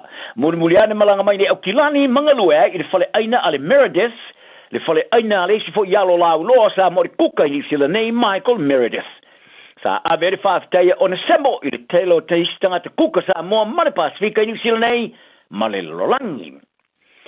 O se tapu ato e whasa i o ne ta alo te maiti o na to e whaatau ina po le children that play sand, mo tilu ne iai, ina o mai o na mai i ni suenga sa whailo ai, o le itu ai ngō pefu e la matia i lola maloloina, le airborne asbestos sa mawai. Sa fono i le minstau mata upo businessi mata whatau, whaonga o lo mata tua, le Commerce and Consumer Affairs. Masui ofisa mai le minstau mai le minstau, lang o leo soi fo maroloina, ina o mai ana whaamatuina ele University o Suenga, ese au kilani le Auckland University of Technology por AUT, i le unga ona sa i ringa sa whaia i neo ne ila, sona nafi, Sa latu mawaina ini pefu ona ini one sa fai Yesu Suenga au ili ila matanga le tosang nei se tu ai ngolu ai Suenga fa pe faia. Sa fa di alta mai professor on lango le University AUT Professor Terry Ann Berry. O se tu le manuia sa latu mawaina ia le vaenga le pefu por asbestos fiber sa de tauna mai doina. O le ungo le latu Suenga sa langa ai matanga luenga so fo malo ina morita pa ino sto wa fianga. Ale kulupu fautua whaapitoa, mo le vawe whaia iau se whaafsengana o le unga. Sa tāpai al matanga ruenga business I mga ruenga le Ministry of Business, Innovation and Employment, MBIE, I business I mga company, e whaatauina mai ne one, ne I whaia ni whaaringa mo le tue whaafoiane o ne one. O le iau whaamaumunga e awa noa o le a sosonia I moto le Pasifika, e vawa ia la oa mai o latu o ngā sami. Ta pena le liai mo whaafitau di whaale natura. Ma ia mauti noa whai unga sao e whaia. O se whai unga le nā teinea onga to tolu Pasifika sa whaalu le luas furua no aso. I lungo le vasu e siwa le RV Tangaroa. I se polo keti whapaanga I le vare official science o le ele New Zealand, le Earth Science New Zealand, le sailoi o le niwa. Ma le official na te Pasifika sau te le South Pacific Community. O le vasu e siwa le RV Tangaroa. E na o le paua I leo se vaa ni usila e malosi atu mo le aisa. E whai esu enga I samiloloto, ma whao ngai no o se ofisa whao peopea, mo su enga. E la tau te fua ina, I whaata o tonga o iaia li titai, I sami, whai esu enga I meola e whiola li sami, ma whai esu enga I le tau I le Pasifika ma le Antarctica. O le luas fulu ono aso ma vae, o wea ke ia tuwhinga o Kiribati, Jessica Mao o Vanuatu, ma Florence Townshend o le Solomona. Sa a waifa te se atu I le au vaa, male vaenga su e wha saintisi, I le malanga sa kawai le vaso si o miai motu le itulangi o le Pasifika. O se vaenga o le University I lunga le sami po le Floating University, e peona taula ia I le mua foino awa no ngā ruenga mo tangata tomai whaapitoa I le vasa Pasifika. E mā lamalama I le o langa masai nisi I lunga le sami, a o atina ina I le tomai, ma so tanga ma le itulangi. Whaaria le whautua whaatinonga le Pasifika I le official science I le parapala ni sila mo le Powers Tora. I le leitio ni sila Pasifika. O wholaunga whaapea e lui tauina I te maitia onga I le whewhiloi o ngā runga whaatino ma ngā ioinga dito no poto wa senga. E scientisi le au insinia ma le au waa e whai umola tu sao. I le lango iai o malo whaalolongia e eto mai whaapitoa e whaatisiatu le lungo so ta inga al satelite. Ta longa o tausi sia lava le whaia o ngare o Blacks, Dave Rennie I ana upu, I le whilwhili o sana uruai au I tamolo o le lei ta alu. Ma I tuina tua I le pule I le ofunu mersefulu I a Ruben Love. O whilwhili o fo I Rennie I tamole a mumota alu ni ta alonga whaavao malo I a fehi whine nganofo, ma seivia numia. I le no fo lau whare o leo mo le ta alonga whaiteuria mua le ta amrisanga whaavao malo le Nations Championship, ma wharani le aso atai o Kalestete. O le tamata alo leva Bowden Barrett ua tolopu ma le au ato e lus futolu o whilwhilia. Damien McKenzie ua avi ele ofu numero sumali lima fulpeti, ia Will Jordan ele ofu numero sufa ele tulanga wingi. Queen Petupaya ua malo ele taufutulinga mo le ofu numero tolu ele leine tua. Bill Proctor ele no fora au whale o leo ai Luke Jacobson. Ua ia tu leia ese I wala setiti. Ile mo'omota mo ele tulanga lusi sa oloto por open side, por numero fitu, ai ole kapitenia Ari Savea I tuor skalamu ele ofu numero valu. Sam Gary ma Jost Lord, ua mo'omota mo ele peloka, tupovai, o lo tau fofo lava na fianga o lo naulu sa taia. Fali e Rennie, o le luasu tolu o whilwhilia, ua ilo ai lele o le latu ta alo sa iai le ta amarisanga le suprakapi, ai mai se le tawa telo le ta'alonga faitaulia. O le aula o Filifilia, Paul Ethan de Groot, ma Fletcher Newell, Hooker Cody Taylor, Loka Josh Lord, ma Sam Derrick, tulanga Lucy Maui ofu numero 1, Peter Lakai, ofu numero 5, Luke Jacobson, ma Adi Saveli numero 2, ma Captain Foy, Cam Roy Cardi, tulanga Afa Ruben Lave, ofu numero 10, ma le faata moina le leine tua, Wingy ofu numero 7, Caleb Clark, Sefululua Jody Barrett, ofu sutolo Quinn Tupaya, Will Jordan ofu numero 5, Damien Tensi, il offus lima. Fale oreo. Safo Omoa, Xavier Numia, Tara Lomax, Sao Patrick Tuiplotu, Wallace Titi, Cortes Ratima, Bill Proctor, Mafehi, Fineanganofo. O tilo ne ia pūrenga I Filipaina Moria ina I whaia o basketball mai New Zealand ia Tab Baldwin, ma Granta Durns, I le sootanga ma tamai to lua sa male le mo I kei motolininga. O le o basketball o le Ateneo Blue Eagles, sa whaiania latu tulininga mo le malosi a uni lata I mtawhanga. Ai ono le malosi o ngalu ma le ave, sa tafi whea tua nisi o tamai o ngasa mi le loto. O nisi sa la ve ia o tamai to lua rene Bataponia, ma divan adili sa mali lemo. O Baldwin, le whaia onga mua mua le o basketball o le All Blacks a New Zealand sa te ia le o basketball o le Eagles, is an Umeran champini sa manu malo aing. Ai sa amena su marolo ai li fama vai a amateina su ngai me tonu sat po mai o turns o faia onga mo malo se la ola kapir mo na Pasifika ri to sangnei ai li te punia fai to ole our super kapi Pasifika fari eli poti Filipaina o morianga o fasil tangata man fatala le sa fa joina suir fa msnonga fa sanga ya Baldwin ma turns fa pe male au ale Blue Eagles ina I fa to ai.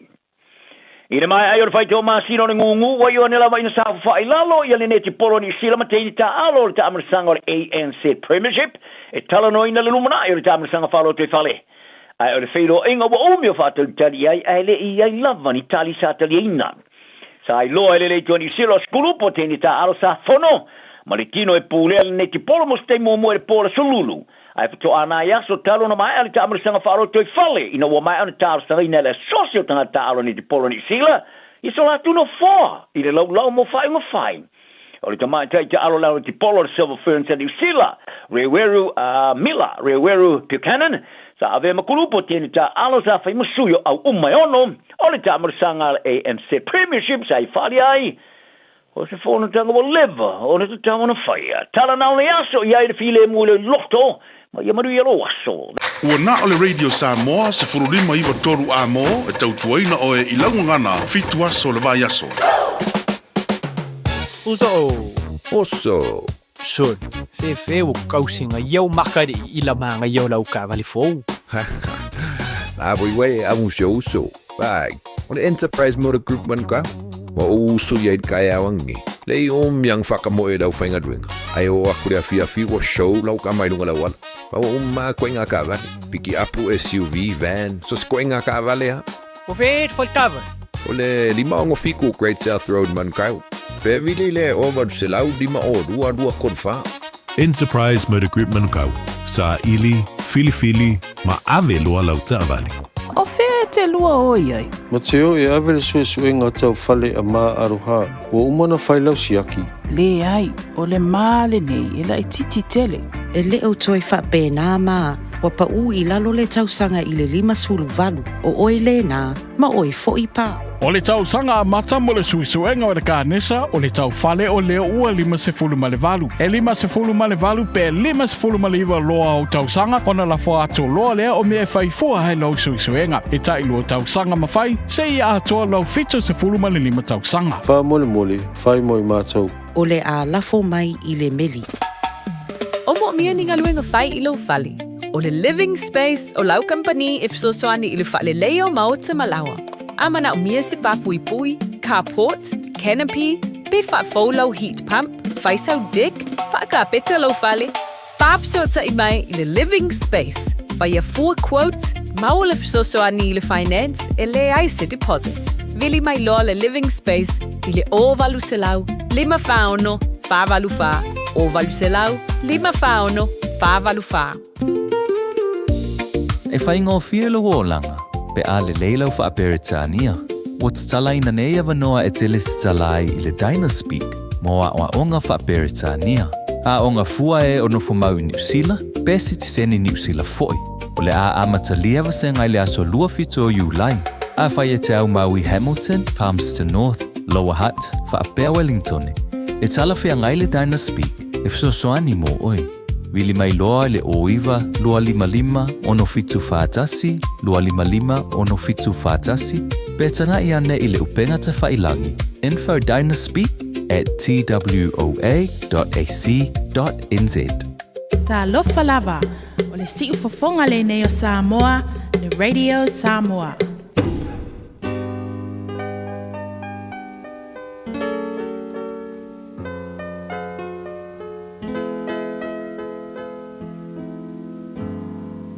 Faitauina le upo le poto no le tautua matavela linga Fusi and Sons Funeral Services i Mangele ma Samoa.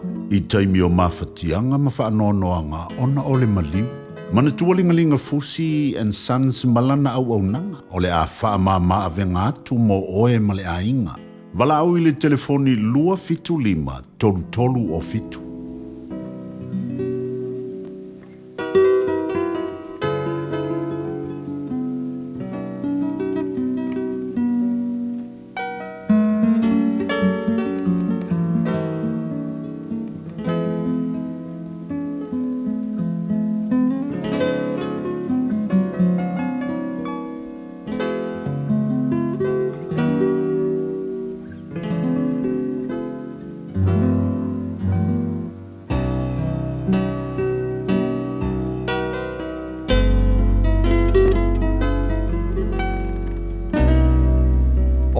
Siustai o le whaatuatua o le onasai atoa manisiamio o le autu leo le upo le poto na nei tai au e whaitawina mai le tusi o whata oto lona mata upu e tolu. Lo watalii a wane ngalo ia te oe lautu la whono a ia tausia upolo inga i lo loto a wae whaapopo ina ia te oe o aso e tele matausanga e te olain atoa male manuia. A wane te ama oe le lofa male wha maoni ia soa ilo ua ia e tusia i le papa o lo loto. Ona e maua i lea o le alofa male manuia le leiluma o le atua atoa matangata. Ia e whaatua tua i le li i malou loto atoa ai awale whaalangolango i lo lama tamai. Ia e manatua o ia i o wala uma, ona whaatunu i naile e ia lava o wala. Au e te whaafia poto, ia e matau le li ia alo ese i le leanga. E whaile ma mea e malo se lopute, ma mea e su ai o wifi. Ia e awa i le li i lo oa, ma le whaapotpolo o au mea uma e te tupu. Ona tutumu wai lea o whalesaito le mau. E whio sofi fo i autu ngā waina i le waina fō. Lo watali i. A wale whātau waa ia te oe la o i ngā leli. Au fo i te ino pe a o ina oe e ia. A wā o le wā lo whangia e leli i. E a o ina o ia e ia. E peo le tamao na o ina o lona tali i wa ia fia iai. A mu il tangata na te maua le poto. Ma le tangata na te maua le mawhauwhau. A wasili ona leo lona whaatau i lo le whaatau le ario. Ma me maua mai ai sili lea i le auru. A sili ona lei o iei penina. Ma au mea whawhiawhia ma lawa e le tusa mai. Olo i ona lima tamatau le ola tului. A olo o i lona lima taunga vale le oloa marvi inga. O ona ala, o ala matango fie, ma ona mangala uma o iei le manuia. O i ola la awole ola i e tango atu i ante ia. Amu ia fo ilantou o e tau fiatu i ante ia. O le poto na whaawai na i le li le lalolangi. Wa whaatu mawina le langi i le mawhauwhau. Olo na poto ua wailu wai na i moana o ao foi watu ulu wai le sau. Lo watali i. Awane te ese nei mea i uluma. Ia e tau fi mau le poto ma le mawhauwhau. E whaia mea maola o lo wanganga, ma mea matango fie i lo ua. Ona e savali ei lea marsaunga le mu i lo wala, e le tu ia fo ilo vai. A e ta oto e te le fefe, e te ta oto lava e mali e fo ia o moi. A o te matau le fefe whafusei. Ma le mala ia o e hami o leanga pe aha o mai. A wao le li i e whai o ia mou whatutuanga na te leo leo fo ilo vai ne maua. A wane e whaafiti se mele lei i e wa te tau i ai, pe a ua e mawhai ona whaia. A wane e whai atu i le lua te tua o ialuia, i nātu e sawa tai au, ono o watu ai lea, a o lo o iai lava le mea i atu oe. A wane e whai tonga fiti e lea ngai le lua te tua oi, a o ia o lo nofo whaatala noa whaatasi ma oe. A wane e whina fua ma se tastangata, a whai wana le whaia, se me leanga ia te oi. Au te matau o le tangata whasawa. Au fo i te whiriwhili e se tasi o na ala. Awa ino sia le li i le tangata anga pio pio.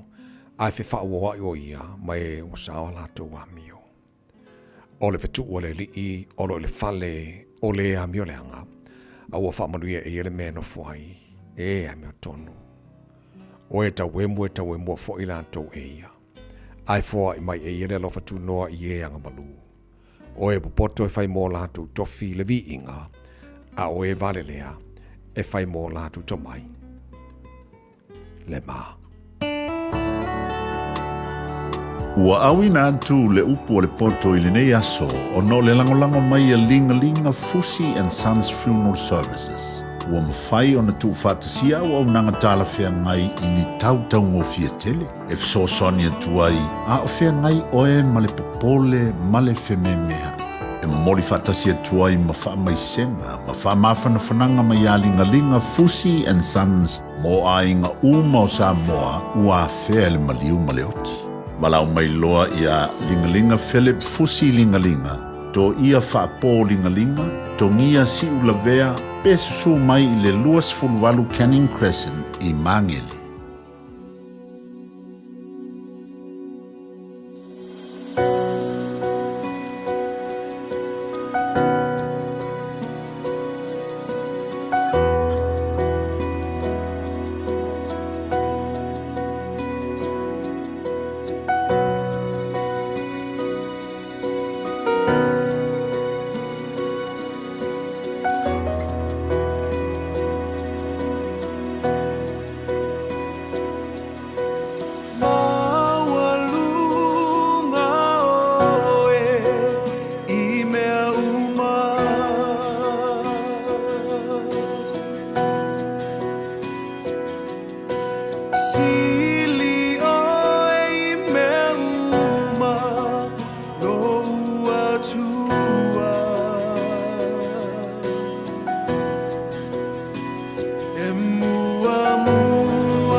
Io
ua ova maleono sfulu tausanga le tautua le Christian Savings. O le au nanga fesoasoani i le galuega a le atua.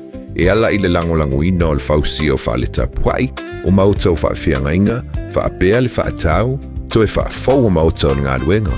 Whafsota i mai le emaili info@christiansavings.co.nz po o le telefoni o iwa 5valulua o tolfitu, o iwa 5valulua o tolfitu.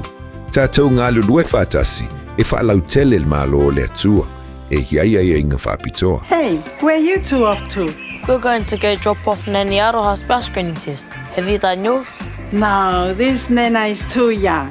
Not anymore, Nena. The age has just come down. That's you and Papa too. The starting age for the National Bowel Screening Program is now 58. When you turn 58 or 59, you'll be sent a free bowel screening kit every 2 years until you turn 75. Please do it for us. It will come in the mail. Talofa Samoa. O le whapito o le Best Bargains New Zealand Winter Mega Sale ua amata i le taimi nei. O fi whātau sau telefoni fo. O lo maua le iPhone ma le Samsung matamai. A matamai le na o le lua 5 tālaid vai aso. Ai ala se setu no for Lazy Boy. I le na o le lua 4 tālaid vai aso. Ma wae. Wa siria ma le lua 5 tausanga le tautua a le Best Bargains. Te tala fitu aso. Vili mai loa i le o valu selau lua iwa toluiva. O valu selau lua iwa toluiva. Beta mai ana i le Facebook page a le Best Bargains. E iaia inga whapitoa. Ta lofa sa mola ua lofa, o fia ave sa uta po se whamamoli sa mo polu po se vai. O le Jack Shipping I manukau le tali. O se lia ma le 5 tausanga le tautua a fui maono ma le Jack's Shipping. O lana special offer o le ave fua le o te pe o se atupau e lalo ifo o le tolus fulu kilo. I oe, e sa o le lei oe. Wawe wala au mai lua fui maono ma le Jack's Shipping I le o iwa lua ono tolu 5225, lua ono tolu 5225. Pea fio ana I le unit 5 ba tasi fa Weary Station Road Manukau. O lea wa amata o na ta pena wa amo Julai, Augusto, ma se tema. Malo fa tele le tino tele mai le tua ale Radio Samoa e malo mo ta malawa fa pena fo tono lo ta vale ma tono fa fainga wenga no on Facebook ma YouTube Radio Samoa fa pena fo le FM 106.1 I Samoa ma le tasili me tolo a moya kilani ia mal fa malo fo nei ma tua ma lo le site pe nei no nei fa na nei ta ma nei fo I Bayaso ia relax fa bela ko Samoa ta ia o maru dua.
Radio Samoa male tautua le nei taimi o le tae au. Sarah, o leo te babatu le te fasili mai le fale ainga fo i lea leo Samoa nei pana o le tala.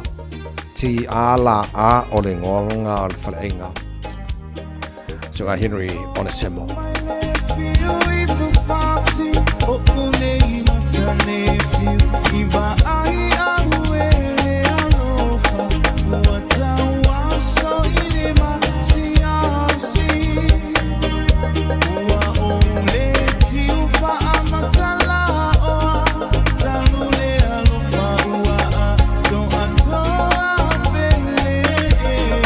Making a low eater is so fast.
Ai nani uvale the master Melanaulino Daine Donga #1 and Saya Frank Sola the man Oats Band.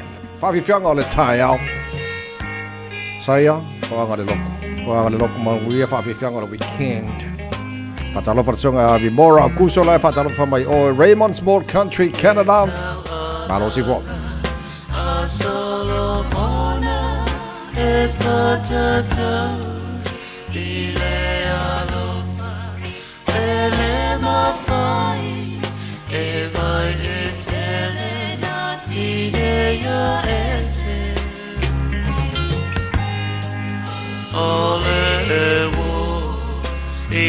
So uma ole uso so body now let's more to il more follow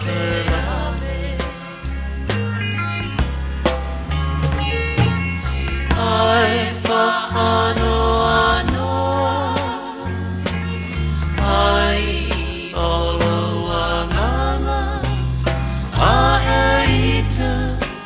so tutuila ua ela vita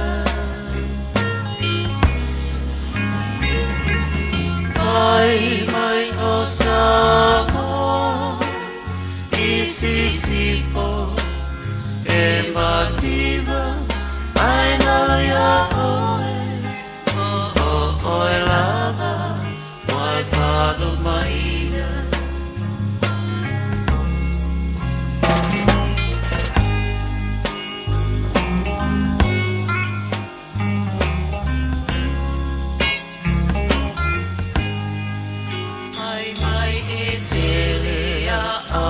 Tanata, I know malama, I said ole puai le wamasa. I will o tetalia, malo ulotu, fia. Se otele abanaia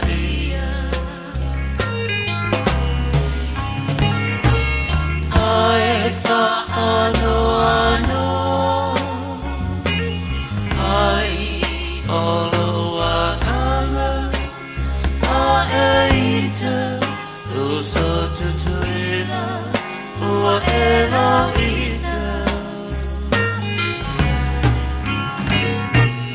Ai mai osamo isisipo emativa ai naloya oe lava mai fano maina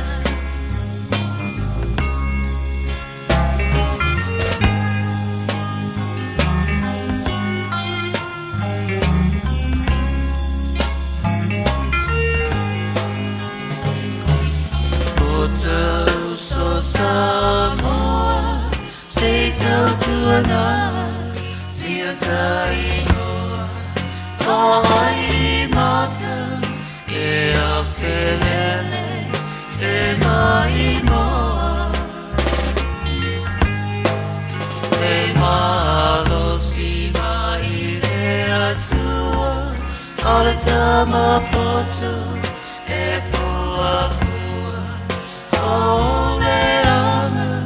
E taualea ayo matua Ai pa ano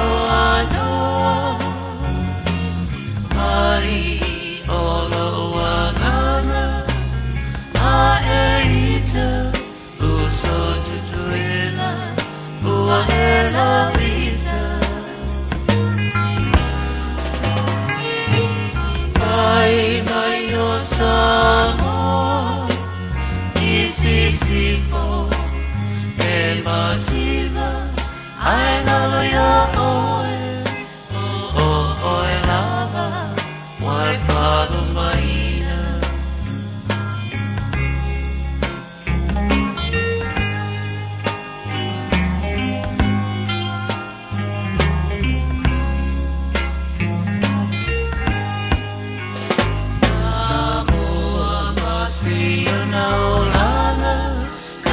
si e lava e pala oi mea e whai ia na tawaka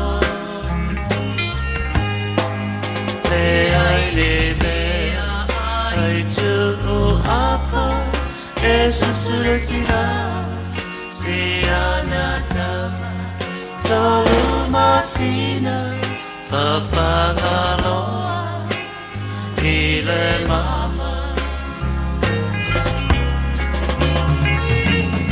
ai sea e ala wanai tu suelo tau e ana mai metama imoa alele io mai awane e tawatua i tangata si taolanga mana tua Samoa ole pena ole masa Sabolo watuno pele malia mayalo fa fonga ya mayalo awatuno limo ta o fa to fa morene tai morene fa yaso ta maru tai ona ta morene tai fo se upu la vale la fa fonga ne ta morene fa yaso to maru be fa le fina ngalo malu tele la morene yaso. Have a pleasant and a safe weekend. Look after yourself, stay warm, and God bless. Ta fa se fo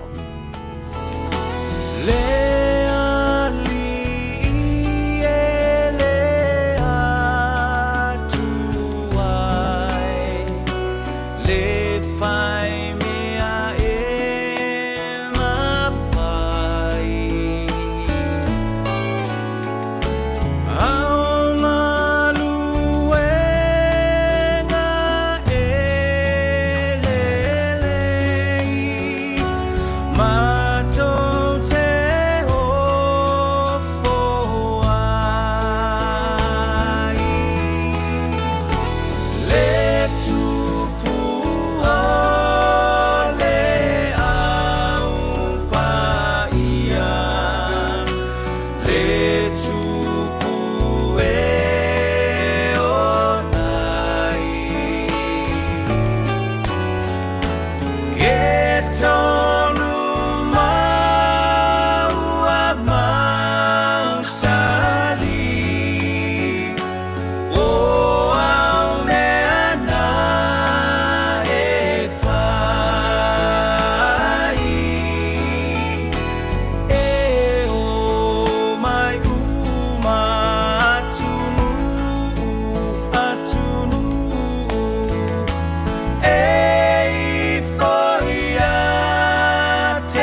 O sa vainga le nei telefon moni ni tai au mai a te ro New Zealand ia wafwelo nofo tāpoi mai tai au maria.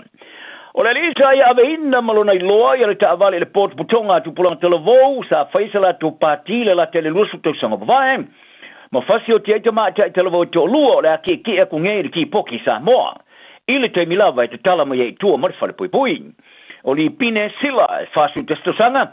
Sa fa salad fa pui le wafe ma le valu i lo langa a toa le rifo ma le sfulfitu to sanga e turi fa to am fa na mo se ava noa de tala i tua i lalo palola. Sa fa si o te sila i Hannah Rosita ma Jane Young e ta isfuru on to sanga.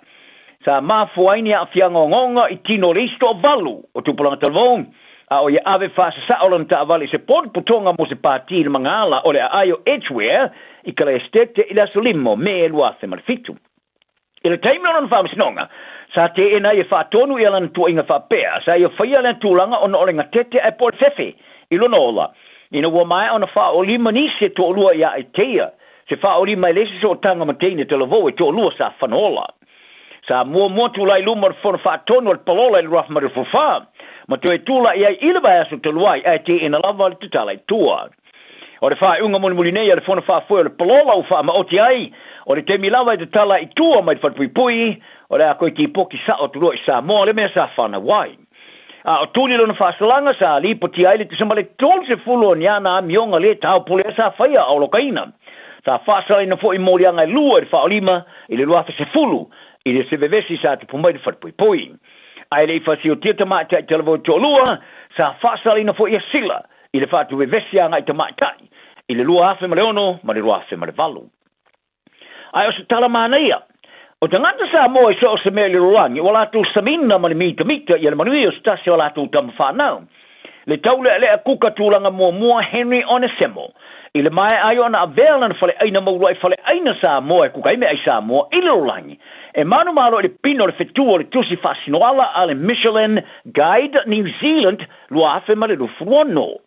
O le whale aina Onesemo e whasu whatau sanga a le kalai pāne ale au ke lani. Wa whaawaina se tala anga ina o tawia le fetua le Michelin Star. E sauninga le Michelin Guide New Zealand 2026 le vasonei. Mo fale aina pido sila na mata ina tau mawhai ngā seai. O tangata sa mo i New Zealand, sa moa matunu le langi sa lato whailoa lo lato mita i lungo au wala so tenga lau tele. Ma avere whaamalo ia Onesemo. Ila na fale aina sa talina ili luafe ma le rufu tolu. O le taiala, a le Michelin Guide, sa whaavaina, le hawha ewi se lau iwas fulu i wharani.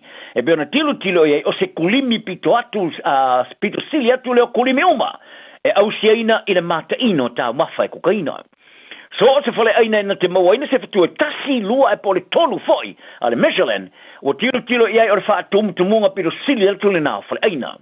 E nao se lau o le sumantasi e whale aina le rolangi ua maua ina whatua tolu a le Michelin, i le whale aina le tala.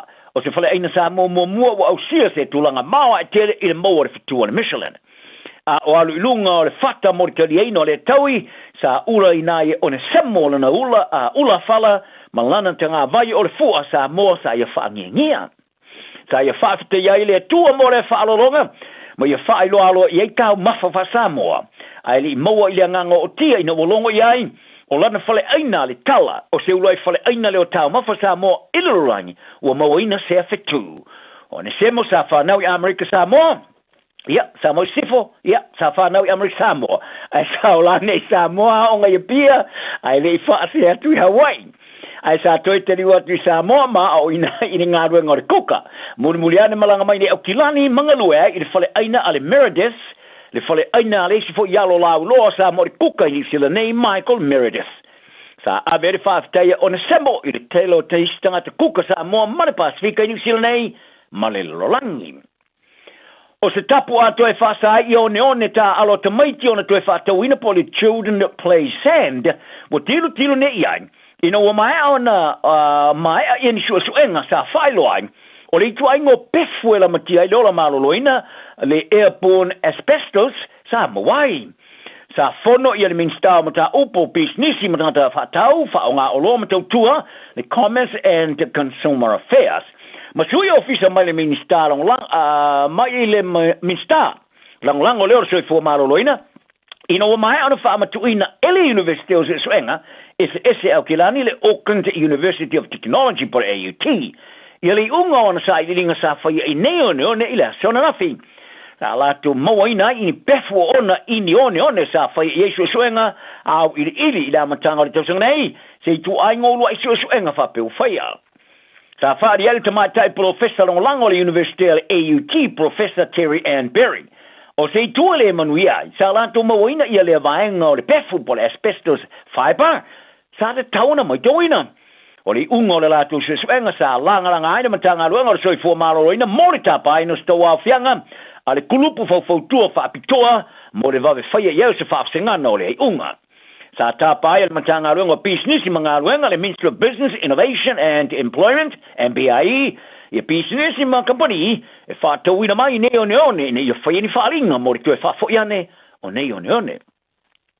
O le iai o whamaumonga e ama noa, o le a sosonia I moto le Pasifika, e vava iai a la oa mai o latu o ngasami. Ta pena le iai mo whawhitau di whale natura, ma ia moti noa whai unga sao e whaia. O se whai unga le nā teine a onga to tolu Pasifika sa whaalu le luas furua no aso, I lungo le vasu e siwa le RV Tangaroa. I se polo keti whapaanga I le vare official science o le ele New Zealand, le Earth Science New Zealand, le sailoi o le niwa. Ma le official nā te Pasifika sau te le South Pacific Community. O le vasu e siwa le RV Tangaroa, e nā o le paua I leo se vaa New Zealand ma losi atu mo le aisa. E whai e suenga I samiloloto, ma whaonga ina o se ofisa whao peopea, mo suenga. E la tau te fuaina, I whaata o tonga o iaia li titai, I sami, whai e suenga I meola e whiola li sami, ma whai e suenga I le tau I le Pasifika ma le Antarctica. O le luas fulu ono aso ma vae, o wea keia tufinga o Kiribati, te sika Mao o Vanuatu, ma Florence Townshend o le Solomona. Sa a waifata se atu I le au vaa, Male vaenga su e wha scientisti, I le malanga sa kawai le vaso si o miai motu le itulangi o le Pasifika. O se vaenga le University I lunga le sami po le Floating University, e peona taula ia I le mua foino awa no ngā luenga mo tanga tomai whaapitoa I le vasa Pasifika. E mā lamalama I le o langa masai nisi I lunga le sami, a o atina ina I le tomai ma so tanga ma le itulangi. Whaaria le whautua whaatinonga le Pasifika I le official science I le parapala ni sila mo le Powers Tora. I le leitio ni sila Pasifika. O wholaunga whapea e lui tauina I te maitia onga I le whewhiloi o ngā luenga whaatino ma ngā ioinga dito no poto wa senga. E scientisti le au insinia ma le au waa e whai umola to sao. I le lango iai o malo whaalolongia e eto mai whaapitoa e whaatisiatu le lungo so ta inga ale satelite. Ta longa o tausi sia lava le whaia onga le All Blacks, Dave Rennie ia na upu. I le whilwhili o sana uruai au I tamolo o le lei ta au. Ma ia tuina tua I le pule I le ofu numero sefulu ia Ruben Love. O whilwhili o fo I Rennie ia tamole a mumota alo ni ta longa whaavao malo ia fehi whineanga nofo ma Xavier Numia. I le nofo lau whaaleo leo mo le ta longa whaiteuria mua le ta amrisanga whaavao malo le Nations Championship ma Forani le aso atai o Kalestete. O le tamata alo leva Bowden Barrett ua tolopu malau ato e lus futolu o whilwhilia. Damien McKenzie ua AVL ofu numero 5 fulpeti ia Will Jordan i le ofu numero 5 i le tulanga wingi. Queen Petupaya ua malo i le taufutulinga mo le ofu numero 3 i le leine tua. Bill Proctor i le nofo lau whaaleo leo ai a Luca Jacobson ua ia tūle ia ese I wala setiti. I le mōmota mo i le tūlanga lusi sa oloto po le open side, po le numero 7, ai ale kapitenia Ari Savea I tūra skalamu I le ofu numero 8. Sam Gary ma Josh Lord, ua mōmota mo I le peloka, tupo vai, o lo tau fōfō lava o nā whianga o lo naulu sa taia. Whali e Rennie, o le luasu tōru o whilwhilia, ua I lo ai lele leo le latu ta alo sa iai le ta amarisanga le suprakapi, ai mai se le ta o telo le ta alonga whaitaulia. O le aula o whilwhilia, po o Ethan de Groot, ma Fletcher Newell, Hooker, Cody Taylor, Loka, Josh Lord, ma Sam Derrick, tulanga Lucy Maui, off numero 1, Peter Lakai, off numero 5, Luke Jacobson, ma Adi Saveli numero 2, ma Captain Foy, Cam Roy Cardi, tulang Afa Ruben Lave, off numero 10, ma le faata moina lo lane tua, Wingy, off numero 7, Caleb Clark, Sefululua, Jody Barrett, off Sutolo, Quinn Tupaya, Will Jordan, off numero 5, Damon Kenzie, il offus lima. Farewell. Safo Omoa, Xavier Numia, Tara Lomax, Sao Patrick Tuplotu, Wallace Titi, Cortes Ratima, Bill Proctor, Mafehi, Finanganoffo. Watilo Tilonea pulling a Filipina Moriana, if I am a basketball of my New Zealanea, Tab Baldwin, McGranta Durns, it is all Tanga Matama to Lusa Mali, Lemo came to Tolininga. Or basketball Ateneo, Blue Eagles. Sa whaiania la tu tulininga mo le malosia uni lata ili mtawhanga. Ai ono le malosio ngalu ma le ave. Sa tafi fea tua nisi o tamai o ngasa mi le loto. O nisi sa la ve ia o tamai to lua rene Bataponia ma divine adili sa mali lemo. O Baldwin, le whaia onga mua le au basketball o le Tall Blacks in New Zealand sa te ia le au basketball o le Eagles. Is in o Marin Champagne sa man malo aing. Ai sa amena sa marolo ai li fama vai a amateina su inga me tonu sat po mai o turns o faya onga mo malo sel ola kapi mo na Pasifika dito sang nei ai li te punia fai to ole our super kapi Pasifika fari li poti Filipina o moriang or fasil tangata man fa talale sa fa join e suil fa msnonga fa sanga ya Baldwin ma turns fa pe male au ale Blue Eagles ina I fa to ai. Ina mai ayo fai to masino ngungu wa yo nela vai sa fa ilalo ya neti poro ni sila mateni ta alo ta amsanga ANC Premiership e talano ina lumana yo ta amsanga falo te fale ayo le feiro inga wa omio fa to tali ai le I lava ni tali sa taliina sa ilo ele le toni silo skulupo teni ta alo sa fono malikino e pule neti poro mo ste mo e poro sululu ai to ana ya so talo no mai ta amsanga falo to fale ina wa mai ana ta sa ina le socio tanga ta alo ni polo ni sila iso la tu no fo ile lo mo fai o le mai ta alo la ni polo silver ferns ni sila reweru Miller reweru Buchanan sa ave makulupo tini ta alo sa fai musuyo au umai ono o le ta amsanga ANC Premiership sai fali ai o se fono tanga wo leva o le ta ona fai tala na le aso ia le file mo le loto ma ia maru ia lo aso. Ua na o le Radio Samoa se furulima iwa toru a mo e tautuaina o e ilangu ngana fitu aso le vai aso.